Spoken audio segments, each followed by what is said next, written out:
നമസ്തേ. എല്ലാ പ്രേക്ഷകർക്കും ഒരു ശുഭദിനം ആശംസിച്ചുകൊണ്ട് ഇന്നത്തെ പുത്തൻ പുലരി ആരംഭിക്കുകയാണ്. ഞാൻ രജനി. ഞാൻ എം നിഖിൽ കുമാർ.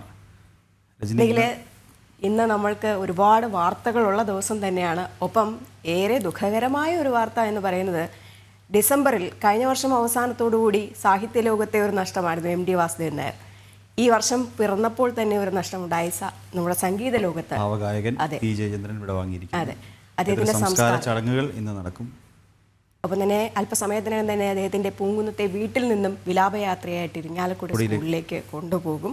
അവിടെ പൊതുദർശനം ഉണ്ടാകും. ഇന്നലെ തന്നെ നമ്മൾ കണ്ടതാണ്, വലിയൊരു ഒഴുക്ക്, ജനസാഗരം തന്നെ അദ്ദേഹത്തെ കാണുന്നതിന് വേണ്ടിയിട്ട് എത്തുന്നുണ്ടായിരുന്നു. പിന്നെ വാർത്തകളിലേക്ക് വരികയാണെങ്കിൽ ഏറെ ഞെട്ടലോടെ ഇന്നലെ കേരളം കേട്ട ഒരു വാർത്തയായിരുന്നു പത്തനംതിട്ടയിൽ നിന്നുള്ള ആ ഒരു പോക്സോ കേസ്. 13-കാരിയെ ഇത്രയധികം പേർ ചേർന്ന് 2 വർഷം പീഡിപ്പിച്ചു എന്നുള്ളത്. അതിൽ 6 പേർ അറസ്റ്റിലായിട്ടുണ്ട്. ഇനിയും ക്രൂരന്മാരായ ആളുകൾ അറസ്റ്റിലാകേണ്ടതുണ്ട്. അന്വേഷണം വ്യാപിപ്പിച്ചിട്ടുണ്ട് പോലീസ്. മറ്റൊന്നെന്ന് പറയുന്നത് ഭക്തിസാന്ദ്രമായ അന്തരീക്ഷം തന്നെയാണ്. ഇന്ന് എരുമേലി പേട്ടതുള്ളലാണ്. നാളെ തിരുവാഭരണ ഘോഷയാത്ര പന്തളത്ത് പുറപ്പെടും. 14-ാം തീയതി മകരവിളക്കാണ്. അപ്പം ശബരിമലയിലേക്കും ഭക്തജനങ്ങളുടെ വലിയൊരു ഒഴുക്ക് തന്നെ തുടരുന്നുണ്ട്. എന്തായാലും നമുക്ക് ആദ്യം പ്രധാന തലക്കെട്ടുകൾ നോക്കിയിട്ട് വരാം അല്ലേ.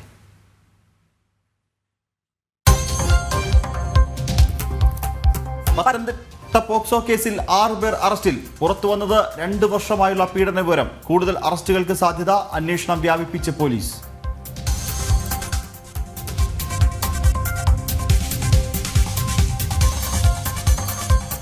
വിമർശനങ്ങളുടെ കൂടാരമായ ആലപ്പുഴ CPM ജില്ലാ സമ്മേളനം. EP ജയരാജനും PP ദിവ്യയ്ക്കുമെതിരെ നേതാക്കൾ. ചില മന്ത്രിമാർ സർക്കാരിനെയും പാർട്ടിയെയും പ്രതിരോധത്തിലാക്കുന്നുവെന്നും വിമർശനം.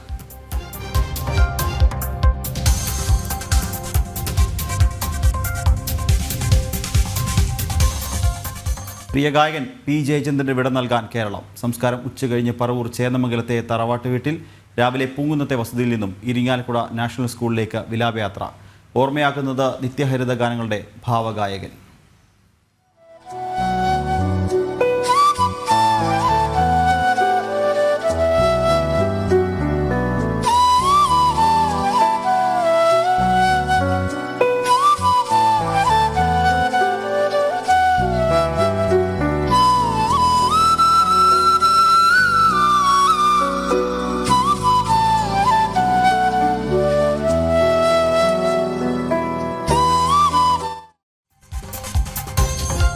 ഭക്തിസാന്ദ്രം ശബരിമല. മകരവിളക്കിന് ഇനി 3 നാൾ. അയ്യനെ കാണാൻ വൻ ഭക്തജന തിരക്ക്. ചരിത്രപ്രസിദ്ധമായ എരുമേലി പേട്ടതുള്ളൽ ഇന്ന്.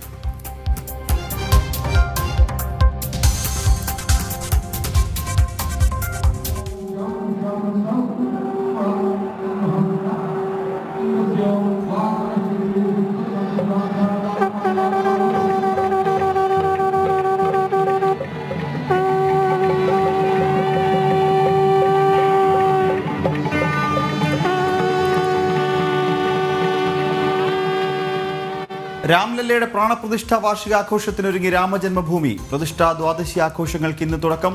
അയോധ്യയിൽ വിപുലമായ ആഘോഷ പരിപാടികൾ.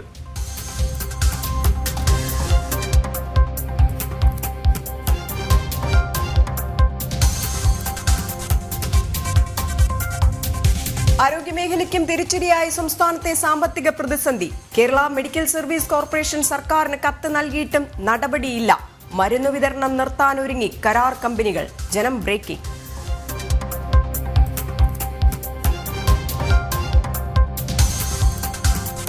സംസ്ഥാനത്ത് റേഷൻ വിതരണം വീണ്ടും പ്രതിസന്ധിയിൽ. കരാറുകാർ സമരം പ്രഖ്യാപിച്ചതോടെ ചരക്ക് നീക്കം നിലച്ചു. റേഷൻ കടകളിൽ സ്റ്റോക്ക് ഏതാനും ദിവസത്തേക്ക് മാത്രം.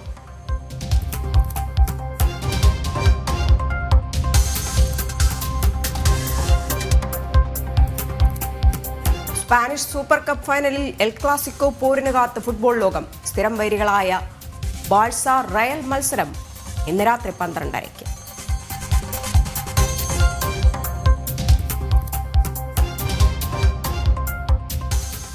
രജനി, നമുക്ക് ആദ്യം ശബരിമല വാർത്തയിലേക്കാണ്. നമ്മുടെ പുത്തൻ പുലരി തുടങ്ങുന്നത് തന്നെ അയ്യന്റെ സന്നിധിയിൽ നിന്നും അയ്യന്റെ വിശേഷങ്ങൾ പങ്കുവച്ചുകൊണ്ടുമാണ്. നോക്കാം. ശരണമെന്റെ അയ്യപ്പ. ശരണമെന്റെ അയ്യപ്പ. പവർഡ് ബൈ അഴകുള്ള മുടിക്ക് വേണം total care from AVA. Kottakkal Ayurveda. ശരിയായ ആയുർവേദം, ശരിയായ ഫലപ്രാപ്തി. Co-powered by ഇനി എന്നും നിങ്ങളുടെ പ്രഭാത ഭക്ഷണം BKD സ്റ്റീം പുട്ടുപൊടി, rich and soft. Bharat Lajna multi state housing cooperative society limited, Kerala, Tamil Nadu and Pondicherry. Gold diamond gems. ആതുര സേവന രംഗത്ത് സമർപ്പിത സേവനത്തിന്റെ 50 വർഷങ്ങൾ. Bharat in association with Makarajyothi group of companies, Pune, Maharashtra. ഇനി നമ്മുടെ വീട്ടിൽ ഉദയഭാരത് കലണ്ടർ തന്നെ. രാമരാജനറിയാം മലയാളക്കര.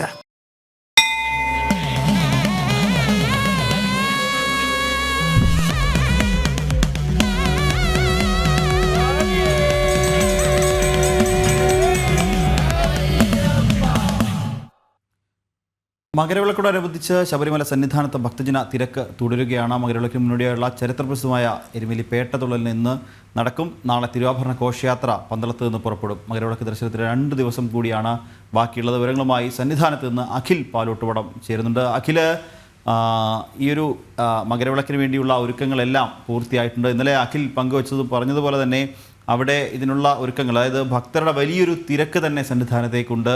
അത് നിയന്ത്രിക്കുന്നതിന് വേണ്ടിയുള്ള ഒരുക്കങ്ങളെല്ലാം ദേവസ്വം ബോർഡിൻ്റെ ഭാഗത്തു നിന്ന് ഉണ്ടായിട്ടുണ്ട്. ഇനി വരും ദിവസങ്ങളിലും തിരക്ക് അനിയന്ത്രിതമായി തന്നെ വർദ്ധിക്കാനുള്ള സാധ്യതയാണ് ഉള്ളത്.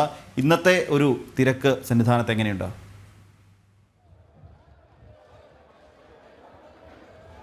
നിഖിലെ, രജനി, സ്വാമി ശരണം.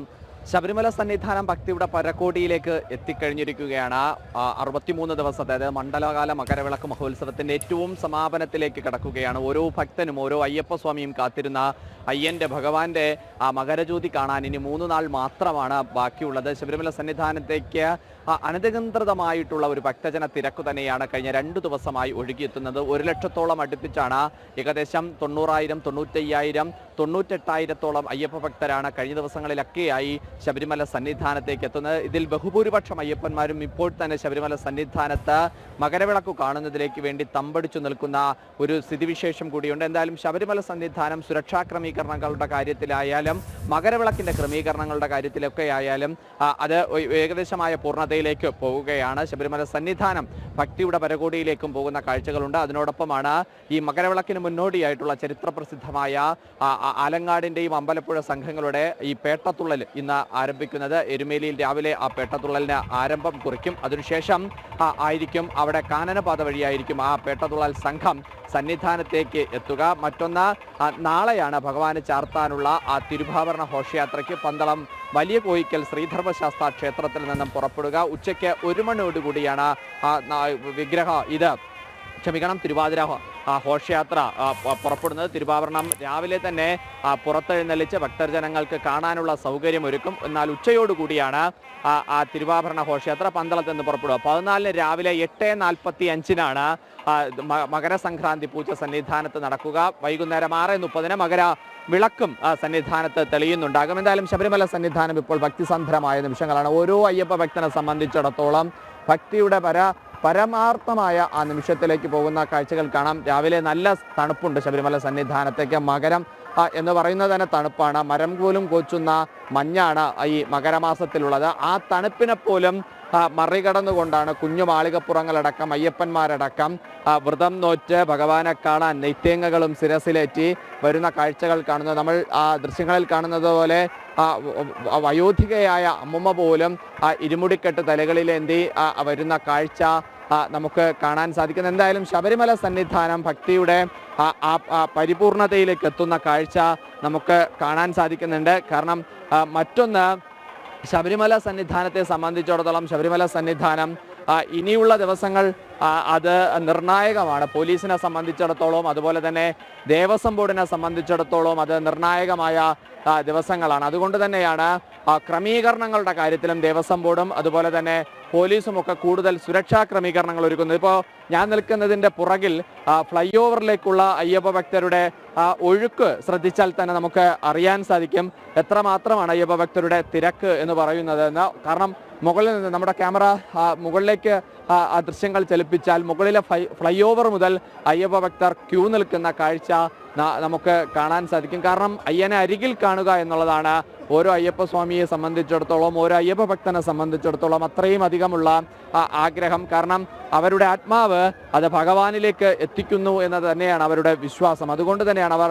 അത്രമാത്രം ഭക്തിയോടുകൂടി ഭഗവാനെ കാണാൻ വേണ്ടി ഇത്രയും അധികം യാതനയും ബുദ്ധിമുട്ടും എല്ലാം അനുഭവിച്ചിട്ടും ഭഗവാന്റെ അരികിലേക്ക് എത്താൻ വേണ്ടിയിട്ടുള്ള ആ നിമിഷത്തേക്ക് അവർ കാത്തു നിൽക്കുന്നത്. ഇനി നിമിഷങ്ങൾ കൂടി കഴിയുമ്പോൾ എൻ്റെ പുറകിൽ നിൽക്കുന്ന അയ്യപ്പന്മാർ പൊന്നരികിലുള്ള അയ്യപ്പസ്വാമിയുടെ പൊന്നമ്പലത്തെ ദർശിക്കും. അതിലിരിക്കുന്ന ഭഗവാനെ കാണും, ചിന്മുദ്രാങ്കിതമായ അയ്യപ്പസ്വാമിയെ കാണും. തൻ്റെ കഷ്ടങ്ങളും ദുഃഖങ്ങളും ആവലാദികളും ആപൽബാന്ധകനായ അന്നദാനപ്രഭുവായ അയ്യപ്പസ്വാമിയുടെ മുമ്പിൽ പറഞ്ഞ് ഭഗവാനെ തൊഴുത് തൻ്റെ കയ്യിലുള്ള നെയ്ത്തേങ്ങ ഭഗവാൻ അഭിഷേകത്തിനായി സമർപ്പിച്ച് ആത്മസമർപ്പണം ആ നെയ്ത്തേങ്ങ സമർപ്പിച്ചതിനു ശേഷം ആത്മാഭൂതി നൽകാൻ ആ നെയ്ത്തേങ്ങയുടെ നാളികേരം ആഴിയിൽ സമർപ്പിച്ച് മാളികപ്പുറത്തമ്മയെയും തൊഴുത് കന്നിമൂല ഗണപതിയെയും ഒക്കെ തന്നെ തൊഴുത് ഓരോ അയ്യപ്പ ഭക്തനും ഇവിടെ നിന്ന് വീണ്ടും മലയിറങ്ങി പോകുന്ന കാഴ്ച നമുക്ക് കാണാൻ സാധിക്കുന്നുണ്ടാകും. എന്തായാലും ശബരിമല സന്നിധാനം ഇനി 3 നാൾ മാത്രമാണ് മകരവിളക്കിനുള്ളത്. ആ മകരവിളക്കിലേക്ക് പോകാൻ ഓരോ അയ്യപ്പ ഭക്തനും കാത്തിരിക്കുകയാണ്.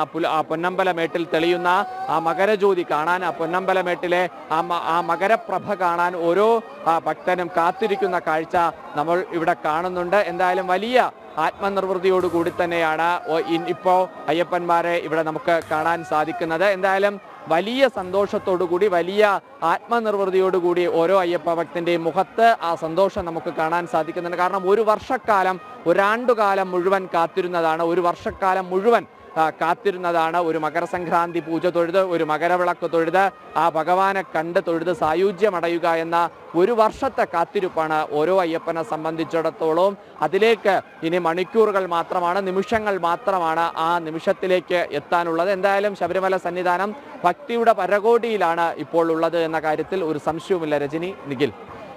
യെസ്, എന്തായാലും അഖിൽ പറഞ്ഞതുപോലെ തന്നെയാണ് ഭക്തരുടെ വലിയൊരു ഒഴുക്ക് തന്നെയാണ്. നമ്മൾ ദൃശ്യങ്ങൾ കാണുന്ന പോലെ ആ ഫ്ലൈ ഓവറിലൊക്കെ ഭക്തരുടെ വലിയ ക്യൂ തന്നെയുണ്ട്.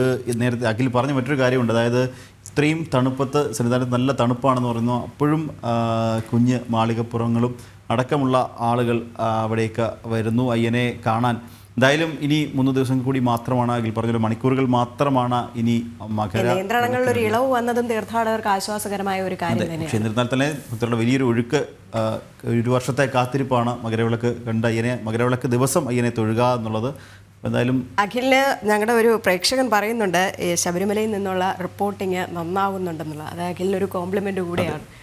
അഖിൽ പറഞ്ഞതുപോലെ തന്നെ ഇന്ന് ചരിത്രപ്രസിദ്ധമായ എരുമേലി പേട്ടതുള്ളൽ നടക്കാൻ പോവുകയാണ്. അമ്പലപ്പുഴ ആലങ്ങാട് സംഘങ്ങളാണ് ഇന്ന് പേട്ടതുള്ളുന്നത്. വാദ്യമേളങ്ങളോടെയും അലങ്കാരങ്ങളോടെയും അകമ്പടിയോടെയാണ് ഭക്തിസാന്ദ്രമായ ചടങ്ങുകൾ നടക്കുക.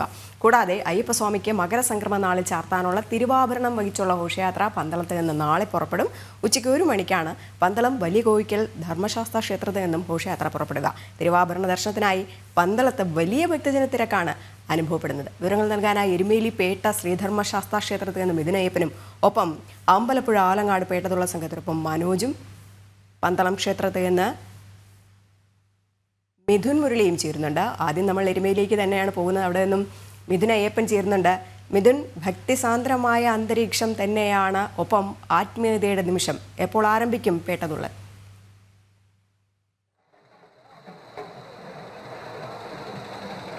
11 മണിയോട് കൂടിയാണ് പേട്ടതുള്ളൽ ചടങ്ങുകൾക്ക് ആരംഭമാവുക. അതിനുള്ള എല്ലാ സജ്ജീകരണങ്ങളും പൂർത്തിയായി കഴിഞ്ഞു. ഞാനിപ്പോൾ നിൽക്കുന്നത് എരുമേലി പേട്ട ശ്രീധർമ്മശാസ്ത്ര ക്ഷേത്രം, അതായത് കൊച്ചമ്പലം എന്നറിയപ്പെടുന്ന ക്ഷേത്രത്തിന് സമീപമാണ്. ഇവിടെ ഇപ്പോൾ വലിയ തിരക്ക് തന്നെ അനുഭവപ്പെട്ടുകൊണ്ടിരിക്കുന്നു. ഇപ്പോൾ സമയം 7 മണി കഴിഞ്ഞിട്ടേ ഉള്ളൂ. ഭക്തജനങ്ങളുടെ സാധാരണ ദിവസങ്ങളിൽ ഇത്തരത്തിൽ പേട്ടതുള്ളാൻ എത്തുന്ന ഭക്തജനങ്ങളുടെ വലിയ രീതിയിലുള്ള ഒരു തിരക്ക് തന്നെ ഇവിടെ അനുഭവപ്പെടുന്നുണ്ട് എന്നുള്ളതാണ് ഏറ്റവും പ്രധാനപ്പെട്ട കാര്യം. അതിശക്തമായിട്ടുള്ള തിരക്ക് ഇവിടെ ഇപ്പോൾ ഇന്നത്തെ ഏറ്റവും പ്രധാനപ്പെട്ട ദിവസമായ പേട്ടതുള്ളൽ ദിവസം അനുഭവപ്പെടുന്നുണ്ട്. 11 മണിയോടെ കൂടിയാണ് ഈ പേട്ടതുള്ളൽ ആരംഭിക്കുന്നത്. ആദ്യം പേട്ടതുള്ളുന്നത് അയ്യപ്പൻ സ്വാമിയുടെ മാതൃസ്ഥാനീയരായ അമ്പലപ്പുഴ സംഘമാണ്. ഈ അമ്പലപ്പുഴ സംഘം സമൂഹ പെരിയോൻ N ഗോപാലകൃഷ്ണ പിള്ളയുടെ നേതൃത്വത്തിലാണ് ചടങ്ങുകൾ. ഏതാണ്ട് 500ഓളം പേർ അമ്പലപ്പുഴ സംഘത്തിൽ തന്നെ പേട്ടതുള്ളതിന് വേണ്ടി ഉണ്ടാകുമെന്നാണ് ലഭ്യമായിട്ടുള്ള വിവരം. ഈ 11 മണിയോടുകൂടി പേട്ടപ്പണം വയ്ക്കുന്നതോടുകൂടിയാണ് ചടങ്ങുകൾക്ക് ആരംഭമാവുക. അതിന് പിന്നാലെ പേട്ട കെട്ടുകയും ചെയ്യും. ഈ ആകാശത്ത് വട്ടമിട്ട് പറക്കുന്ന ശ്രീകൃഷ്ണ പരുന്തിനെ ദർശിക്കുന്നതോടുകൂടിയാണ് പേട്ടതുള്ളൽ ആരംഭിക്കുന്നത്. അവിടെ ശ്രീകൃഷ്ണ പരുന്തിനെ ദർശിക്കുന്നതോടെ തിടമ്പ് പൂജിച്ച് ആനപ്പുറത്ത് എഴുന്നള്ളിച്ച് പേട്ട തുടങ്ങും. ഈ അമ്പലപ്പുഴ സംഘത്തിൻ്റെ പേട്ടതുള്ളലിൻ്റെ സവിശേഷത എന്ന് പറയുന്നത് ഇത്തരത്തിൽ ഇപ്പോൾ ദൃശ്യങ്ങളിലെല്ലാം കാണുന്ന അയ്യപ്പന്മാരുടെ പോലെ ചായം പൂശിയും അതുപോലെ തന്നെ വലിയ ആഘോഷപൂർവ്വം വാദ്യമേളങ്ങളോടെല്ലാമാണ് ഈ ഒരു പേട്ടതുള്ളൽ നടക്കുന്നത്. അമ്പലപ്പുഴ സംഘത്തിൻ്റെ പേട്ടതുള്ളൽ നടക്കുന്നത്. ഇവിടെ നിന്ന് കൊച്ചമ്പലത്തിൽ നിന്ന് പേട്ടതുള്ളി പിന്നീട് നേരെ വലിയ അമ്പലത്തിലേക്ക്, വലിയമ്പലം എന്നറിയപ്പെടുന്ന എരുമേലി ശ്രീധർമ്മശാസ്ത്ര ക്ഷേത്രത്തിലേക്ക് ഏതാണ്ട് ഇവിടെ നിന്നുള്ള ഒരു 1/2 കിലോമീറ്റർ ദൂരം പേട്ടതുള്ളി വാദ്യമേളങ്ങളുടെ അകമ്പടിയോടെ സ്വാമി തിന്തകത്വവും അയ്യപ്പ തിന്തകത്വവും എന്നുള്ള വൈത്താരികളുമായി പേട്ടതുള്ളും. ആചാരാനുഷ്ഠാന പ്രകാരം അമ്പലപ്പുഴ സംഘം ഈ പേട്ടതുള്ളൽ ആദ്യം നിർവഹിക്കും. ഈ എരുമേലി പേട്ടതുള്ളലിലേക്ക്, എരുമേലി ക്ഷേത്രത്തിലേക്ക് ഈ പേട്ടതുള്ളൽ എത്തുന്നതോടുകൂടി പിന്നീട് അവിടെ നിന്ന് ക്ഷേത്ര പ്രദർശനം നടത്തുകയും ദേഹശുദ്ധി വരുത്തി തിരിച്ച് അവരുടെ വിരിവയ്ക്കുന്ന സ്ഥലത്തേക്ക് മടങ്ങിപ്പോവുകയും ചെയ്യും. നാളെയാണ് അവരുടെ ശബരിമല യാത്ര ആരംഭിക്കുക. ഇന്ന് രാത്രി ആഴിപൂജ അടക്കമുള്ള പ്രധാനപ്പെട്ട ചടങ്ങുകളും അവർ നടത്തുന്ന ചടങ്ങുകളുടെ ഭാഗമാണ്. അത്തരത്തിൽ വലിയ ഏറ്റവും പ്രധാനപ്പെട്ട ചടങ്ങുകളാണ് ഇവിടെ നടക്കുക. അതിനുശേഷം ഉച്ചയ്ക്ക് 2 മണിക്ക് ശേഷമാണ്, 2 മണിയോടുകൂടിയാണ്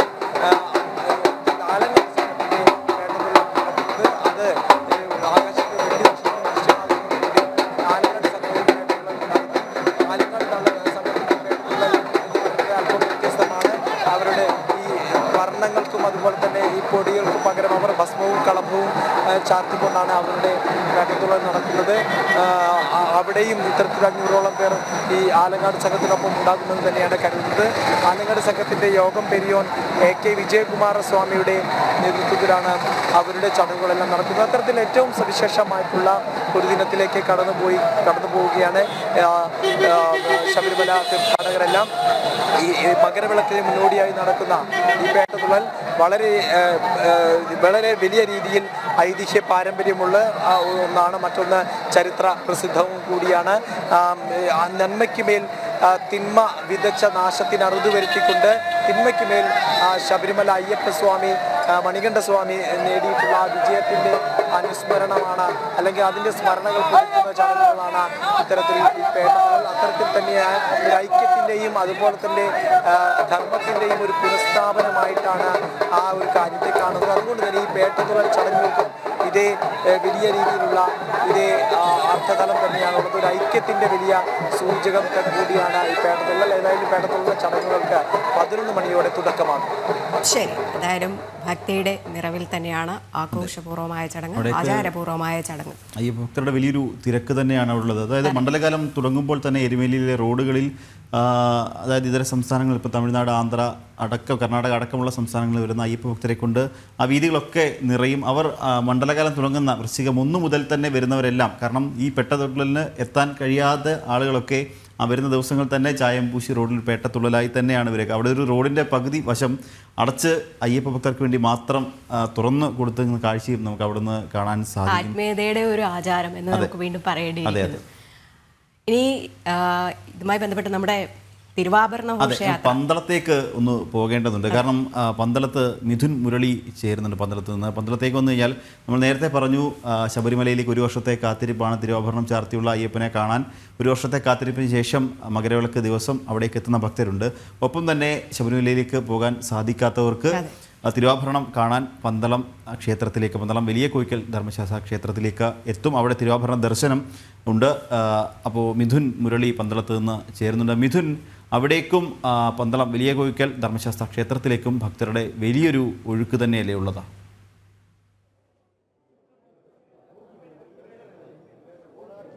നിഖില്, പന്തളം വലിയ കോയിക്കൽ ധർമ്മശാസ്ത്ര ക്ഷേത്രത്തിലേക്ക് ഭക്തജന തിരക്ക് തുടരുകയാണ്. ഭക്തജന പ്രവാഹമാണ്. തിരുവാഭരണ ഘോഷയാത്ര പുറപ്പെടാൻ ഒരു ദിവസം മാത്രം ശേഷിക്കെ ഭഗവാന്റെ തിരുവാഭരണം കണ്ട് ദർശിക്കുന്നതിന് വേണ്ടി അയ്യപ്പ തീർത്ഥാടകരും ഒപ്പം തന്നെ അയ്യപ്പ ഭക്തരും വലിയ രീതിയിലേക്കാണ് ഇവിടേക്ക് എത്തിക്കൊണ്ടിരിക്കുന്നത്. കഴിഞ്ഞ ദിവസങ്ങളിലെല്ലാം മണ്ഡലകാലത്തും മകരവിളക്ക് തീർത്ഥാടന കാലത്തും വലിയ തിരക്ക് പന്തളം ക്ഷേത്രത്തിൽ അനുഭവപ്പെട്ടിരുന്നു. നാളെ രാവിലെ 4:30 സ്രാമ്പിക്കൽ കൊട്ടാരത്തിൽ നിന്നും ക്ഷേത്രത്തിന് തിരുമുറ്റത്തേക്ക് ഈ തിരുവാഭരണ പേടകം വയ്ക്കും. തിരുവാഭരണ പേടകം തുറന്നു വെച്ച് ദർശനത്തിനുള്ള സൗകര്യം ഉണ്ടാകും. നാളെ 4:30 പുലർച്ചെ 4:30 ദേവസ്വം ബോർഡിന് പന്തളം കൊട്ടാരം പ്രതിനിധികൾ ഈ തിരുവാഭരണ പേടകം കൈമാറും. 5 മണി മുതൽ ക്ഷേത്രത്തിന്റെ തിരുമുറ്റത്ത് കൊടിമര ചുവട്ടിലാണ് തിരുവാഭരണ ദർശനത്തിനുള്ള സൗകര്യം ഉണ്ടാവുക. ഉച്ചയ്ക്ക് 12 മണി വരെയാണ് ക്ഷേത്രത്തിന് മുന്നിലുള്ള തിരുവാഭരണ ദർശനം നാളെ ഉണ്ടാകുക. വലിയ തിരക്ക് പ്രതീക്ഷിക്കുന്നുണ്ട്. ക്രമീകരണങ്ങളെല്ലാം പൂർത്തിയാക്കിയിട്ടുണ്ട്. ഈ മണ്ഡലകാലത്തും മകരവിളക്ക് തീർത്ഥാടന കാലത്തും വലിയ ഭക്തജനങ്ങളുടെ വലിയ തിരക്കാണ് ക്ഷേത്രത്തിൽ അനുഭവപ്പെട്ടതുകൊണ്ട് അതുകൊണ്ട് തന്നെ നാളെ വലിയ തിരക്ക് അനുഭവപ്പെടാനുള്ള സാധ്യത. എല്ലാ തവണയും വലിയ തിരക്ക് അത് ശബരിമല തീർത്ഥാടകർ മാത്രമല്ല, വിവിധ ഭാഗങ്ങളിൽ നിന്നുള്ള അയ്യപ്പ ഭക്തരെല്ലാം ധാരാളമായി നാളെ പന്തളത്തേക്ക് ഒഴുകിയെത്തും. ശരണമന്ത്രമുഖരിതമായിട്ടുള്ള ഭക്തിസാന്ദ്രമായിട്ടുള്ള ഭക്തി നിർഭരമായിട്ടുള്ള അന്തരീക്ഷത്തിൽ നാളെ ഉച്ചയ്ക്ക് 1 മണിയോടുകൂടി ചടങ്ങുകളെല്ലാം പൂർത്തിയാക്കി പന്തളം വലിയ കോയിക്കൽ ധർമ്മശാസ്ത്ര ക്ഷേത്രത്തിൽ നിന്നും ഘോഷയാത്ര പുറപ്പെടും. നാളെ കുളത്തിനാൽ ഗംഗാധരൻ പിള്ളയാണ് ഈ തിരുവാഭരണ വാഹക പേടകത്തിൻ്റെ ഗുരുസ്വാമി. അദ്ദേഹം ഉൾപ്പെടെയുള്ള ആളുകൾ പുലർച്ചെ തന്നെ തിരുവാഭരണ പേടക സംഘം ഇവിടേക്ക് എത്തും. 11:45 തിരുവാഭരണ പേടക സംഘത്തിന് സ്വീകരണം.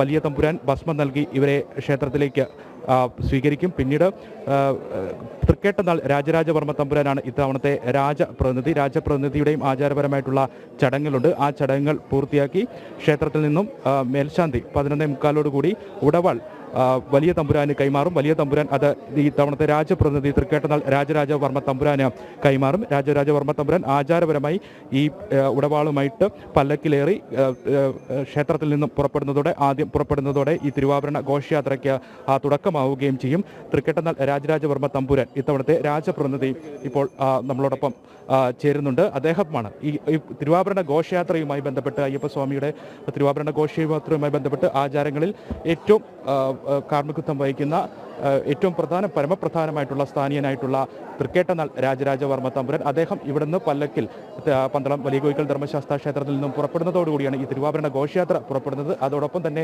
സന്നിധാനത്ത് ശബരിമലയിൽ എത്തിയതിനു ശേഷം മകരസംക്രമ നാളിൽ തിരുവാഭരണം ചാർത്തിയുള്ള മറ്റ് ചടങ്ങുകളെല്ലാം പൂർത്തിയാക്കിയതിനു ശേഷവും അദ്ദേഹം അവിടെ തുടരും. ജനുവരി 20 വരെയാണ് ക്ഷേത്രനട തുറന്നിരിക്കുന്നത്. ജനുവരി 20 ഭഗവാനെ ദർശിക്കുന്നതിനുള്ള അനുവാദം ഈ രാജപ്രതിനിധിക്ക് മാത്രമാണുള്ളത്. അദ്ദേഹം അവിടെ നിന്നും 18-ാം പടി ഇറങ്ങി പോരുന്നതോടുകൂടിയാണ് ഈ തവണത്തെ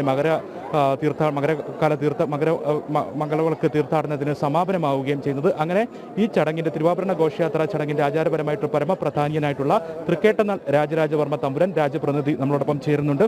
സ്വാമി ശരണം. എന്തൊക്കെ തയ്യാറെടുപ്പുകളാണ് അങ്ങയുടെ ഈ ഘോഷയാത്ര പുറപ്പെടുന്നതുമായി ബന്ധപ്പെട്ടുള്ള തയ്യാറെടുപ്പുകൾ, ഒരുക്കങ്ങൾ എല്ലാം പൂർത്തിയായോ? സ്വാമി ശരണം. തയ്യാറെടുപ്പുകൾ എന്ന് പറഞ്ഞു കഴിഞ്ഞാൽ വൃശ്ചിക 1-ാം തീയതി പന്തളത്ത് വന്നിട്ട് ഞങ്ങളുടെ തേവാരപ്പരയായിരുന്ന ഈ അയ്യപ്പത്തിൻ്റെ അമ്പലത്തിൽ 12 ദിവസം കുളിച്ചു തൊഴും. അതൊരു നിർബന്ധമായിട്ടുള്ളൊരു കാര്യമാണ്. അതിനുശേഷം തിരുവാഭരണം പുറപ്പെടുന്നതിന് മുമ്പ് 12 ദിവസം മുമ്പ് വന്നിട്ട് വീണ്ടും 12 ദിവസം കുളിച്ചു തൊഴുത് അച്ചൻകോവിൽ ഈ വർഷമാണെങ്കിൽ അച്ചൻകോവിൽ രഥോത്സവം കൂടിയുള്ള സമയമായിരുന്നു. അപ്പോൾ അച്ചൻകോവിലിൽ പോയിട്ട് അവിടെ ആ ചടങ്ങിലൊക്കെ പങ്കെടുത്ത് വരികയുണ്ടായി. പിന്നെ ഇവിടെ അടുത്തുള്ള കുറേ ക്ഷേത്രങ്ങളുണ്ട്. ശാർങ്ങക്കാവ് ദേവീക്ഷേത്രമുണ്ട്, പിന്നെ കുളനട ഭഗവതി ക്ഷേത്രമുണ്ട്, താഴത്തമ്പലം എന്ന് പറയുന്ന മഹാദേവ ക്ഷേത്രമുണ്ട്.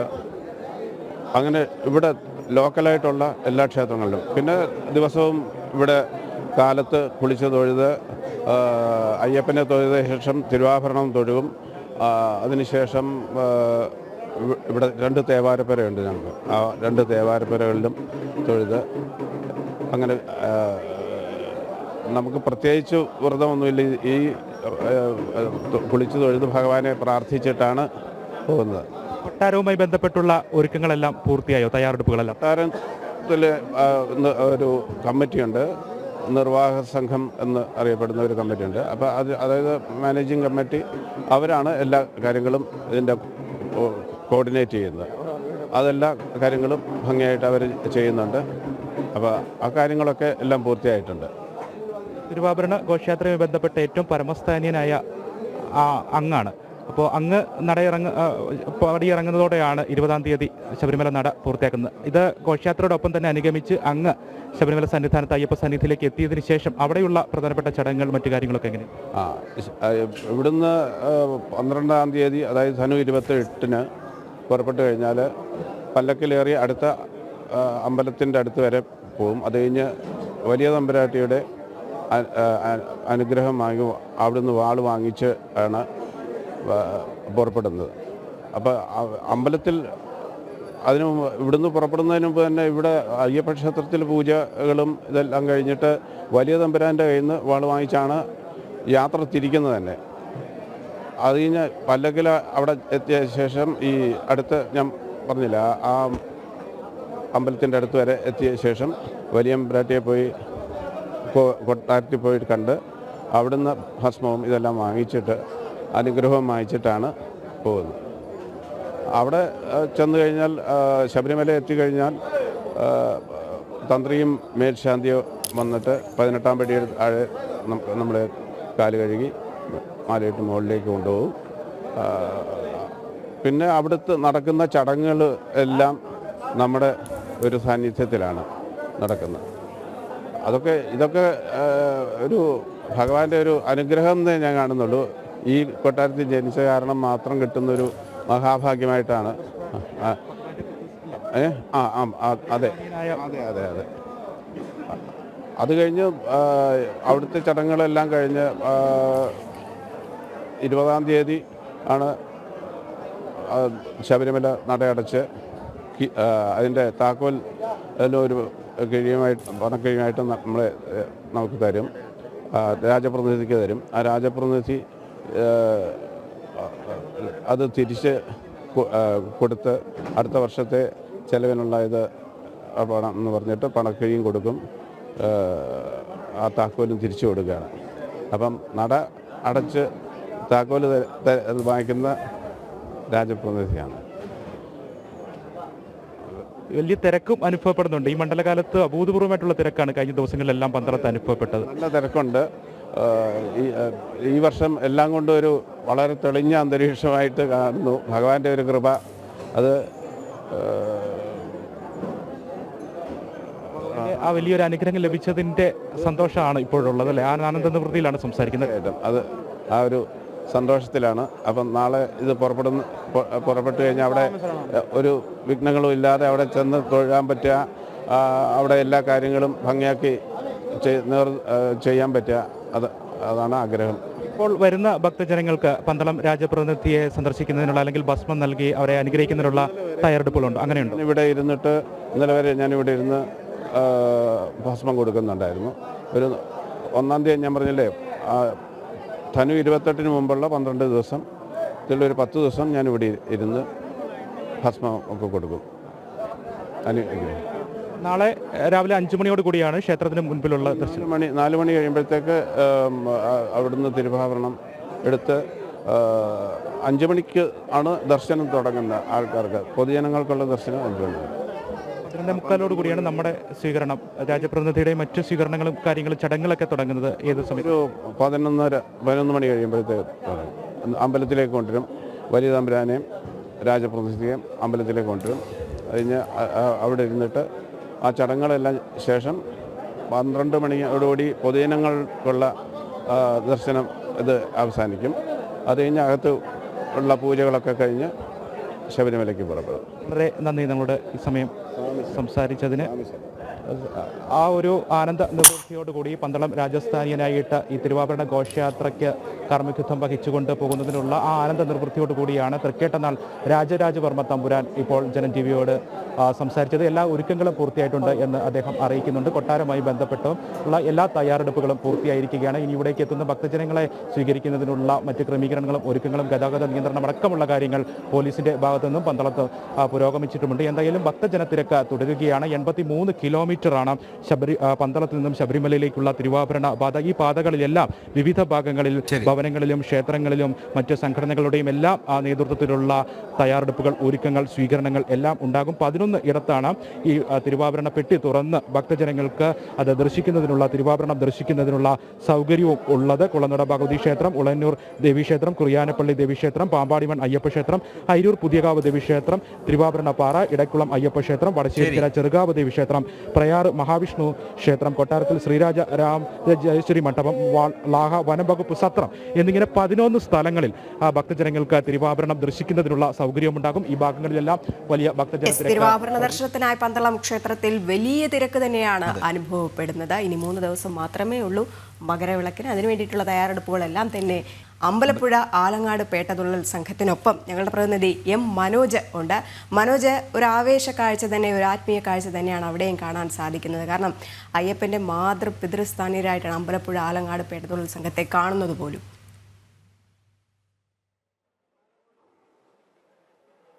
രജനി, അതുതന്നെയാണ്, പിതൃസ്ഥാനീയരായിട്ടാണ് ഈ 2 സംഘങ്ങളെയും കാണുന്നത്. എന്തായാലും അതിനുവേണ്ട ഒരുക്കങ്ങളൊക്കെ രാവിലെ തന്നെ തുടങ്ങിക്കഴിഞ്ഞു. അതോടൊപ്പം തന്നെ കഴിഞ്ഞ ദിവസമാണ് ഇവർ ഈ എരുമേലിയിലേക്ക് എത്തിയത്. യാത്ര തിരിച്ച് ഓരോ ക്ഷേത്രങ്ങളിലായി വന്ന ശേഷം, ഓരോ ചടങ്ങുകൾക്കും ശേഷം അവർ എരുമേലിയിലേക്ക് എത്തിക്കഴിഞ്ഞു. ഞാനിപ്പോൾ നിൽക്കുന്നത് ഈ തൃക്കടവൂർ ശിവരാജുവിൻ്റെ മുന്നിലാണ്. ഈ ആനപ്പുറത്താണ് തിടമ്പ് എഴുന്നള്ളിക്കുക ഇന്ന്. അതിനുശേഷമാണ് ഈ അമ്പലപ്പുഴ സംഘം ഈ പേട്ടതുള്ളലുമായി പോകുക. എന്തായാലും 11 മണിയോടുകൂടി പേട്ടപ്പണം വയ്ക്കുന്നതോടെ ഈ പേട്ടതുള്ളൽ ആരംഭിക്കും. അതിൽ തന്നെ ശ്രീകൃഷ്ണ പരുന്തിൻ്റെ സാന്നിധ്യം അത് തന്നെയാണ് പ്രധാനമായും എടുത്തു പറയേണ്ടത്. അത്തരത്തിൽ പരുന്തിൻ്റെ സാന്നിധ്യം അറിയുന്നതോടുകൂടി തന്നെയാണ് പേട്ടതുള്ളൽ ആരംഭിക്കുക. ഞാനിപ്പോൾ നിൽക്കുന്നത് ആലങ്ങാട് സംഘത്തോടൊപ്പമാണ്. അവർ കഴിഞ്ഞ ദിവസം ഇവിടേക്ക് എത്തിയിരുന്നു. എന്തായാലും ഈ ചടങ്ങുകളുടെ ഭാഗമായൊക്കെ 2-ാം തീയതിയാണ് അവർ അവിടെ നിന്നും തിരിച്ചത്. പൂജയെല്ലാം കഴിഞ്ഞ ശേഷം ഈ പേട്ടതുള്ളലിനായി ഇങ്ങോട്ടേക്ക് എത്തിയത്. ഇപ്പോൾ അവർ ഈ ഒരുക്കത്തിൽ തന്നെയാണ്. ഇനി ഉച്ചയ്ക്ക് ശേഷമാണ്, അതായത് അമ്പലപ്പുഴ സംഘത്തിൻ്റെ പേട്ടതുള്ളൽ കഴിഞ്ഞതിന് ശേഷമാണ് ആലങ്ങാട് സംഘത്തിൻ്റേത് ആരംഭിക്കുക. ശുഭ്ര വസ്ത്രധാരികളാണ്. അതുകൊണ്ട് തന്നെ കളഭവും വെള്ള വസ്ത്രവും ധരിച്ചായിരിക്കും ഇവർ ഈ പേട്ടതുള്ളലിൻ്റെ ഭാഗമാകുക. എന്തായാലും എങ്ങനെ ഉണ്ടായിരുന്നു യാത്ര, എങ്ങനെ ഉണ്ടായിരുന്നു ചടങ്ങുകളൊക്കെ? ചടങ്ങുകളെല്ലാം നല്ല രീതിയിൽ, ഇതുവരെ എരുമേലി വരെ നല്ല രീതിയിൽ സമാപിച്ചു. ഇനി എരുമേലി പേട്ടയാണ് പ്രധാനമായിട്ട് നടക്കാനുള്ളത്. ഇന്ന് ഉച്ചയ്ക്ക് ശേഷം പേട്ട സദ്യയുണ്ട്. പേട്ട സദ്യയ്ക്ക് ശേഷം നമ്മുടെ പേട്ട കൊച്ചമ്പലത്തിലേക്ക് പേട്ടയ്ക്ക് വേണ്ടി എഴുന്നള്ളിക്കും. ഇവിടെ കൊടിയംകോളയൊക്കെ എഴുന്നള്ളിച്ച് അതിനുശേഷം അവിടെ നിന്ന് പേട്ട തയ്ച്ച് വരുമ്പോഴാണ് നമ്മുടെ പരുന്ത് പറക്കുകയും അതിനു ശേഷം പേട്ട വലിയമ്പലത്തിൽ വന്ന് സമാപിക്കുകയും ചെയ്യുന്നത്. ആലങ്ങാട് സംഘവും ശബരിമലയും തമ്മിലുള്ള ഒരു ബന്ധം അത് എങ്ങനെയാണ്, അല്ലെങ്കിൽ എത്രത്തോളമാണ് എന്നുള്ളത്? ആലങ്ങാട് സംഘം എന്ന് പറഞ്ഞു കഴിഞ്ഞാൽ ആലങ്ങാട് സംഘം അയ്യപ്പൻ്റെ അച്ഛൻ്റെ വീട്ടുകാരെന്നാണ് അറിയപ്പെടുന്നത്. അതായത് അയ്യപ്പൻ കൊച്ചായിരുന്നപ്പോൾ ഉദയന സംഘം പന്തളം കൊട്ടാരം ആക്രമിക്കാൻ വന്നപ്പോൾ അയ്യപ്പൻ കളരി അഭ്യസിക്കുന്നതിന് വേണ്ടിയാണ് ആലുവ മഹാദേവ ക്ഷേത്ര സന്നിധിയിൽ കൂടുകയും അതിനുശേഷം ആലങ്ങാട് ചെമ്പോലക്കളരിയിൽ കളരി അഭ്യസിക്കുകയും ചെയ്തത്. ആ അഭ്യാസം കഴിഞ്ഞതിന് ശേഷമാണ് അവിടെ നിന്ന് ഈ മറുവപ്പടയെ ആക്രമിക്കാനായിട്ട് അവിടെ നിന്ന് ആലങ്ങാട് സംഘത്തിൻ്റെ കൂടെ അയ്യപ്പൻ എരുമേലിക്ക് യാത്ര തിരിച്ചതും ഇവിടെ വന്ന് മറുവപ്പടയെ ആക്രമിച്ച് പന്തളം കൊട്ടാരം ആക്രമിക്കാൻ നടന്ന ആ മറുവപ്പടയെ ആക്രമിക്കുകയും പരാജയപ്പെടുത്തുകയും ചെയ്ത ശേഷമാണ് പിന്നെ ഇവിടെ അയ്യപ്പൻ ശബരിമല സന്ദർശനം നടത്തി അവിടെ ശ്രീധർമ്മശാസ്താവായി വിലയം പ്രാപിക്കുകയും ചെയ്തത്. ഈ ശുഭ്രവസ്ത്രധാരികളാണല്ലോ നിങ്ങൾ. അപ്പോൾ അതെന്തുകൊണ്ടാണ് അങ്ങനെ? അതായത് സാധാരണ പേട്ടതുള്ളൽ എന്നൊക്കെ കേൾക്കുമ്പോൾ ചായം തേച്ചുകൊണ്ട് പച്ചിലയും അതോടൊപ്പം തന്നെ ശരക്കോലവും ഒക്കെ എന്തിയാണ് ഇറക്കുന്നത്. അപ്പോൾ ഇത്തരത്തിൽ ശുഭ്രവസ്ത്രധാരികളാകാനുള്ള അതിനൊരു കാരണമുണ്ടല്ലോ. ഈ ആലങ്ങാട് സംഘത്തിന് തിരിച്ചറിയുന്നത് ഈ ശുഭ്രവസ്ത്രധാരികൾ അയ്യപ്പൻ്റെ അച്ഛൻ്റെ വീട്ടുകാരെന്നുള്ളതിൽ വെള്ള വസ്ത്രങ്ങൾ ധരിച്ചുകൊണ്ടാണ് ഈ പേട്ട നയിക്കുന്നത്. ഈ അമ്പലപ്പുഴ സംഘമാണ് ഈ അമ്മ വീട്ടുകാർ, അവരാണ് കളർ പൂശി പേട്ട നയിക്കുന്നത്. എന്തായാലും നമ്മോടൊപ്പം പൂജാരി കൂടെ ചേരുന്നുണ്ട്. രാവിലെ തന്നെ പൂജകൾക്ക് തുടക്കമായോ? എങ്ങനെയാണ് കഴിഞ്ഞ ദിവസത്തേക്ക് എങ്ങനെ ഉണ്ടായിരുന്നു ക്ഷേത്രത്തിലൊക്കെ പോയ സമയത്ത്? ഞങ്ങൾ ഇന്നലെയാണ് എരുമേലിലെത്തിയത്. എരുമേലിലെത്തി ഇന്നലെ വൈകിട്ട് പാനക പൂജ ഉണ്ടായിരുന്നു. ഇന്ന് ഉച്ചപൂജ കഴിഞ്ഞ് ഈ പേട്ട സദ്യ കഴിഞ്ഞിട്ട് ഞങ്ങൾ കൊച്ചമ്പലത്തിലേക്ക് പേട്ട ഇതിന് പോകും. ആകാശത്ത് നക്ഷത്രം കാണുമ്പോഴാണ് ആലങ്ങാട് യോഗം. ഉച്ചയ്ക്ക് 3 മണിക്ക് നക്ഷത്രം കാണും. അപ്പോഴാണ് ആലങ്ങാട് സംഘം പേട്ട തുടങ്ങുന്നത്. ആ പേട്ട 6 മണിക്ക് വല്യമ്പലത്തിൽ എത്തിച്ചേരും. അപ്പോൾ ക്ഷേത്ര ഭാരവാഹികളും ദേവസ്വം ബോർഡും സ്വീകരിച്ച് ആനയിച്ച് പിന്നെ അവിടെ ദീപാരാധന കഴിഞ്ഞിട്ട് ഈ കൊടിയും ഗോളക ശ്രീകോവിലേക്ക് കൊടുത്ത് പിറ്റേ ദിവസം ആ ഗോളക തിരിച്ചു വാങ്ങി ഞങ്ങൾ നേരെ പമ്പയിലേക്ക് പോകും. പിന്നെ പമ്പ സദ്യ, അമ്പലപ്പുഴ ആലങ്ങാട് സംഘങ്ങളുടെ പ്രതികരണമാണ് നമ്മൾ കേട്ടുകൊണ്ടിരുന്നത്.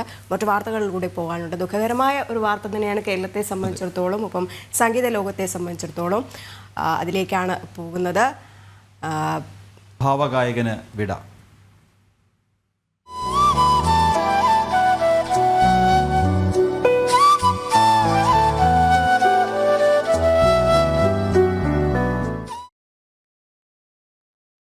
അന്തരിച്ച ഭാവഗായകൻ പി ജയചന്ദ്രന്റെ സംസ്കാരം ഇന്ന് നടക്കും. പൂങ്കുന്നത്തെ വസതിയിൽ ഇപ്പോൾ തൃശ്ശൂർ ജില്ലയുടെ നേതൃത്വത്തിലുള്ള ഔദ്യോഗിക വിടവാങ്ങൽ ചടങ്ങ് നടക്കുകയാണ്. അവിടെ ആ ദൃശ്യങ്ങളാണ് നമ്മൾ കാണുന്നത്.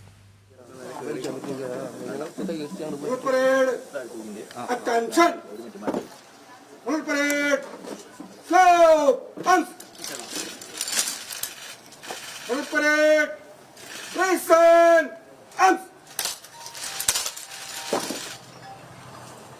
On parade! Go! On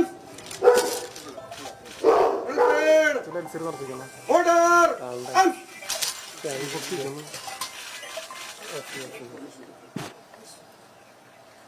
On parade!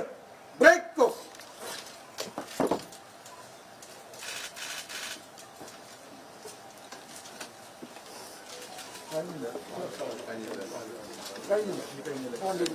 വണ്ടി ബാക്കിലേക്ക് ജോർജ്, വണ്ടി ലേശം ബാക്കിലേക്ക്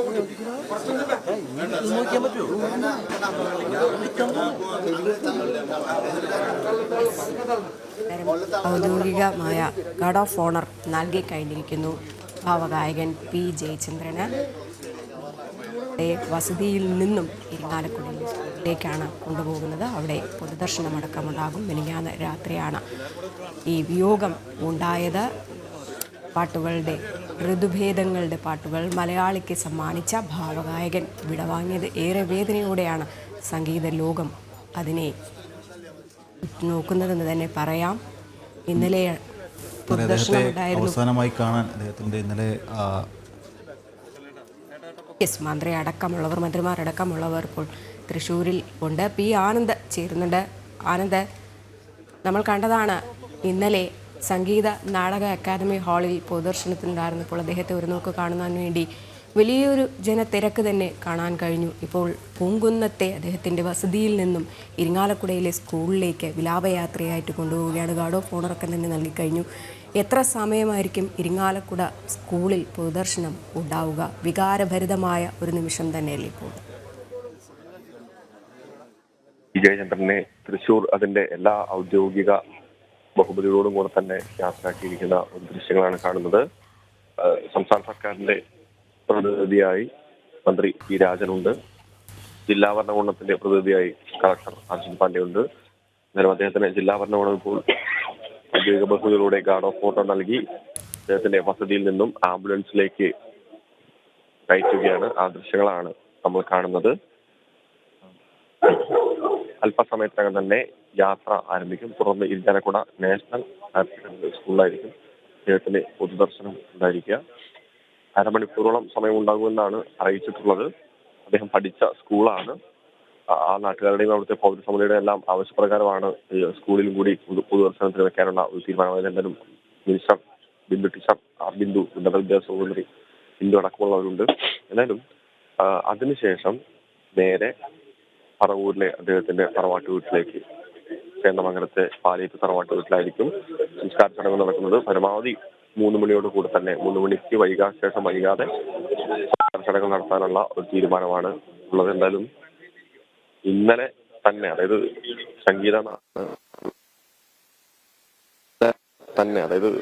സംഗീത നാടക അക്കാദമിയിലും നൂറുകണക്കിന് പേർ ഒരുപക്ഷെ പ്രവർത്തിക്കാൻ എത്തിയിരുന്നത്.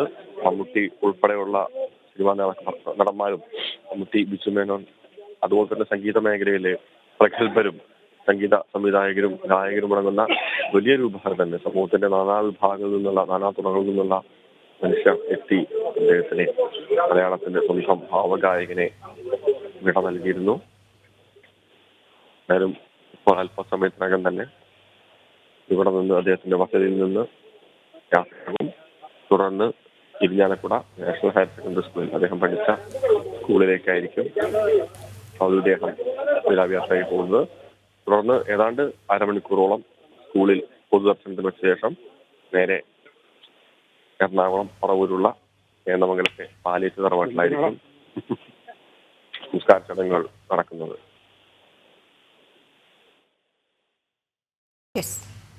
ഭാവഗായകൻ പി ജയചന്ദ്രൻ്റെ സംസ്കാര ചടങ്ങുകൾ ഇന്ന് നടക്കും. എറണാകുളം പറവൂർ ചേന്ദമംഗലം പാലിയത്ത് തറവാട്ട് വീട്ടുവളപ്പിലാണ് ഔദ്യോഗിക ബഹുമതികളോടെ വൈകിട്ട് സംസ്കാരം നടക്കുക. ഇപ്പോൾ തൃശ്ശൂർ പൂങ്കുന്നത്തെ വസതിയിൽ നിന്ന് മൃതദേഹം വിലാപയാത്രയായി ഇരിങ്ങാലക്കുട, അദ്ദേഹം പഠിച്ച ഇരിങ്ങാലക്കുട നാഷണൽ ഹയർ സെക്കൻഡറി സ്കൂളിലേക്ക് കൊണ്ടുപോകാൻ തുടങ്ങുകയാണ്.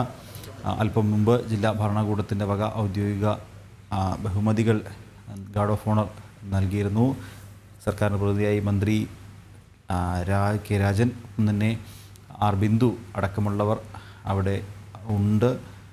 ഇപ്പോൾ ഇരിങ്ങാലക്കുട, അദ്ദേഹം പഠിച്ച ഇരിങ്ങാലക്കുട സ്കൂളിലേക്ക് മൃതദേഹവും വഹിച്ചുള്ള ആംബുലൻസ് അല്പസമയത്തിനുള്ളിൽ പൂങ്കുന്നത്തെ വീട്ടിൽ നിന്ന് പുറപ്പെടും. അതിൻ്റെ ദൃശ്യങ്ങളാണ് പ്രേക്ഷകർ കണ്ടുകൊണ്ടിരിക്കുന്നതിന് ശേഷം അവിടുത്തെ പൊതുദർശനത്തിന് ശേഷം 1 മണിക്കൂറോളം സ്കൂളിൽ പൊതുദർശനമുണ്ട്. അവിടെ നിന്ന് നേരെ എറണാകുളം പറവൂരിലെ തറവാട്ട് വീട്ടിലേക്ക്, ചേന്ദമംഗലത്തെ തറവാട്ട് വീട്ടിലേക്ക് കൊണ്ടുപോകും. ഉച്ചയ്ക്ക് ശേഷം വൈകുന്നേരത്തോടു കൂടി തറവാട്ട് വീട്ടിലാണ് സംസ്കാര ചടങ്ങുകൾ നടക്കുക. സർക്കാരിൻ്റെ ഔദ്യോഗിക ബഹുമതികളോടെയാകും സംസ്കാര ചടങ്ങുകൾ നടക്കുക.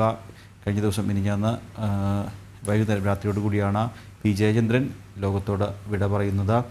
ഒട്ടനവധി 16,000-ഓളം ഗാനങ്ങൾ പാടി മലയാളികൾക്ക് മാത്രമല്ല ഇന്ത്യയിലൊട്ടാകെയുള്ള സംഗീത പ്രേമികൾക്ക് അദ്ദേഹം 16,000-ഓളം പാട്ടുകൾ പാടി. അതിന് ശേഷമാണ് അദ്ദേഹം ലോകത്തോട് വിട പറഞ്ഞിരിക്കുന്നത്. അതിൽ തന്നെ പല ഗാനങ്ങളും ഒരു വട്ടമെങ്കിലും മൂളാത്ത മലയാളികളില്ല എന്ന് തന്നെ പറയാൻ സാധിക്കും. എന്തായാലും പാലിയത്ത് തറവാട് അതുല്യനായ ഗായകനെ കാണുന്നതിന് വേണ്ടി കാത്തിരിക്കുക തന്നെയാണ്. പാലിയത്ത് തറവാട് വീട്ടിൽ ഇരിങ്ങാലക്കുടയിലെ സ്കൂളിലെ പൊതുദർശനത്തിന് ശേഷം അവിടേക്കാണ് കൊണ്ടുപോകുന്നത്. അദ്ദേഹം ജനിച്ച് വളർന്ന തറവാട് വീടാണ്, ഒരുപാട് ഓർമ്മകളുള്ള വീടാണ്. ഒരുപാട് ബന്ധുക്കൾക്ക് അദ്ദേഹത്തെ കാണുന്നതിന് വേണ്ടിയിട്ടുള്ള സജ്ജീകരണങ്ങളൊക്കെ തന്നെ അവിടെ ഒരുക്കിയിട്ടുണ്ട്. പാലിയത്ത് തറവാട്ടിൽ നിന്നും സുധീഷ് ഗോപാൽ കൂടി ചേരുന്നുണ്ട്. സുധീഷ്, ഇപ്പോൾ പൂങ്കുന്നത്തെ വീട്ടിൽ നിന്നും ഇരിങ്ങാലക്കുടയിലെ സ്കൂളിലേക്ക് അദ്ദേഹത്തിൻ്റെ ഭൗതികദേഹം കൊണ്ടുപോകാൻ പോകുന്നതേ ഉള്ളൂ. അവിടെ അരമണിക്കൂർ മാത്രമേ പൊതുദർശനമുള്ളൂ എന്നാണ് ആനന്ദ് നമ്മളോട് പറഞ്ഞത്. അതിനുശേഷം പാലിയത്തേക്ക് തന്നെയാണ് വരുന്നത്. ഒരുപാട് ഓർമ്മകളുള്ള അദ്ദേഹത്തിൻ്റെ ബാല്യമൊക്കെ തന്നെ ചെലവഴിച്ചത് അവിടെയാണ്. അതുകൊണ്ട് ഒരുപാട് ആളുകൾ, ബന്ധുക്കളടക്കമുള്ള ആളുകൾ അദ്ദേഹത്തെ അവസാനമായിട്ട് ഒരു നോക്ക് കാണുന്നതിന് വേണ്ടിയിട്ട് അവിടെ എത്തിക്കൊണ്ടിരിക്കുന്നു എന്ന് തന്നെയല്ലേ നമുക്ക് മനസ്സിലാക്കാൻ കഴിയുന്നത്.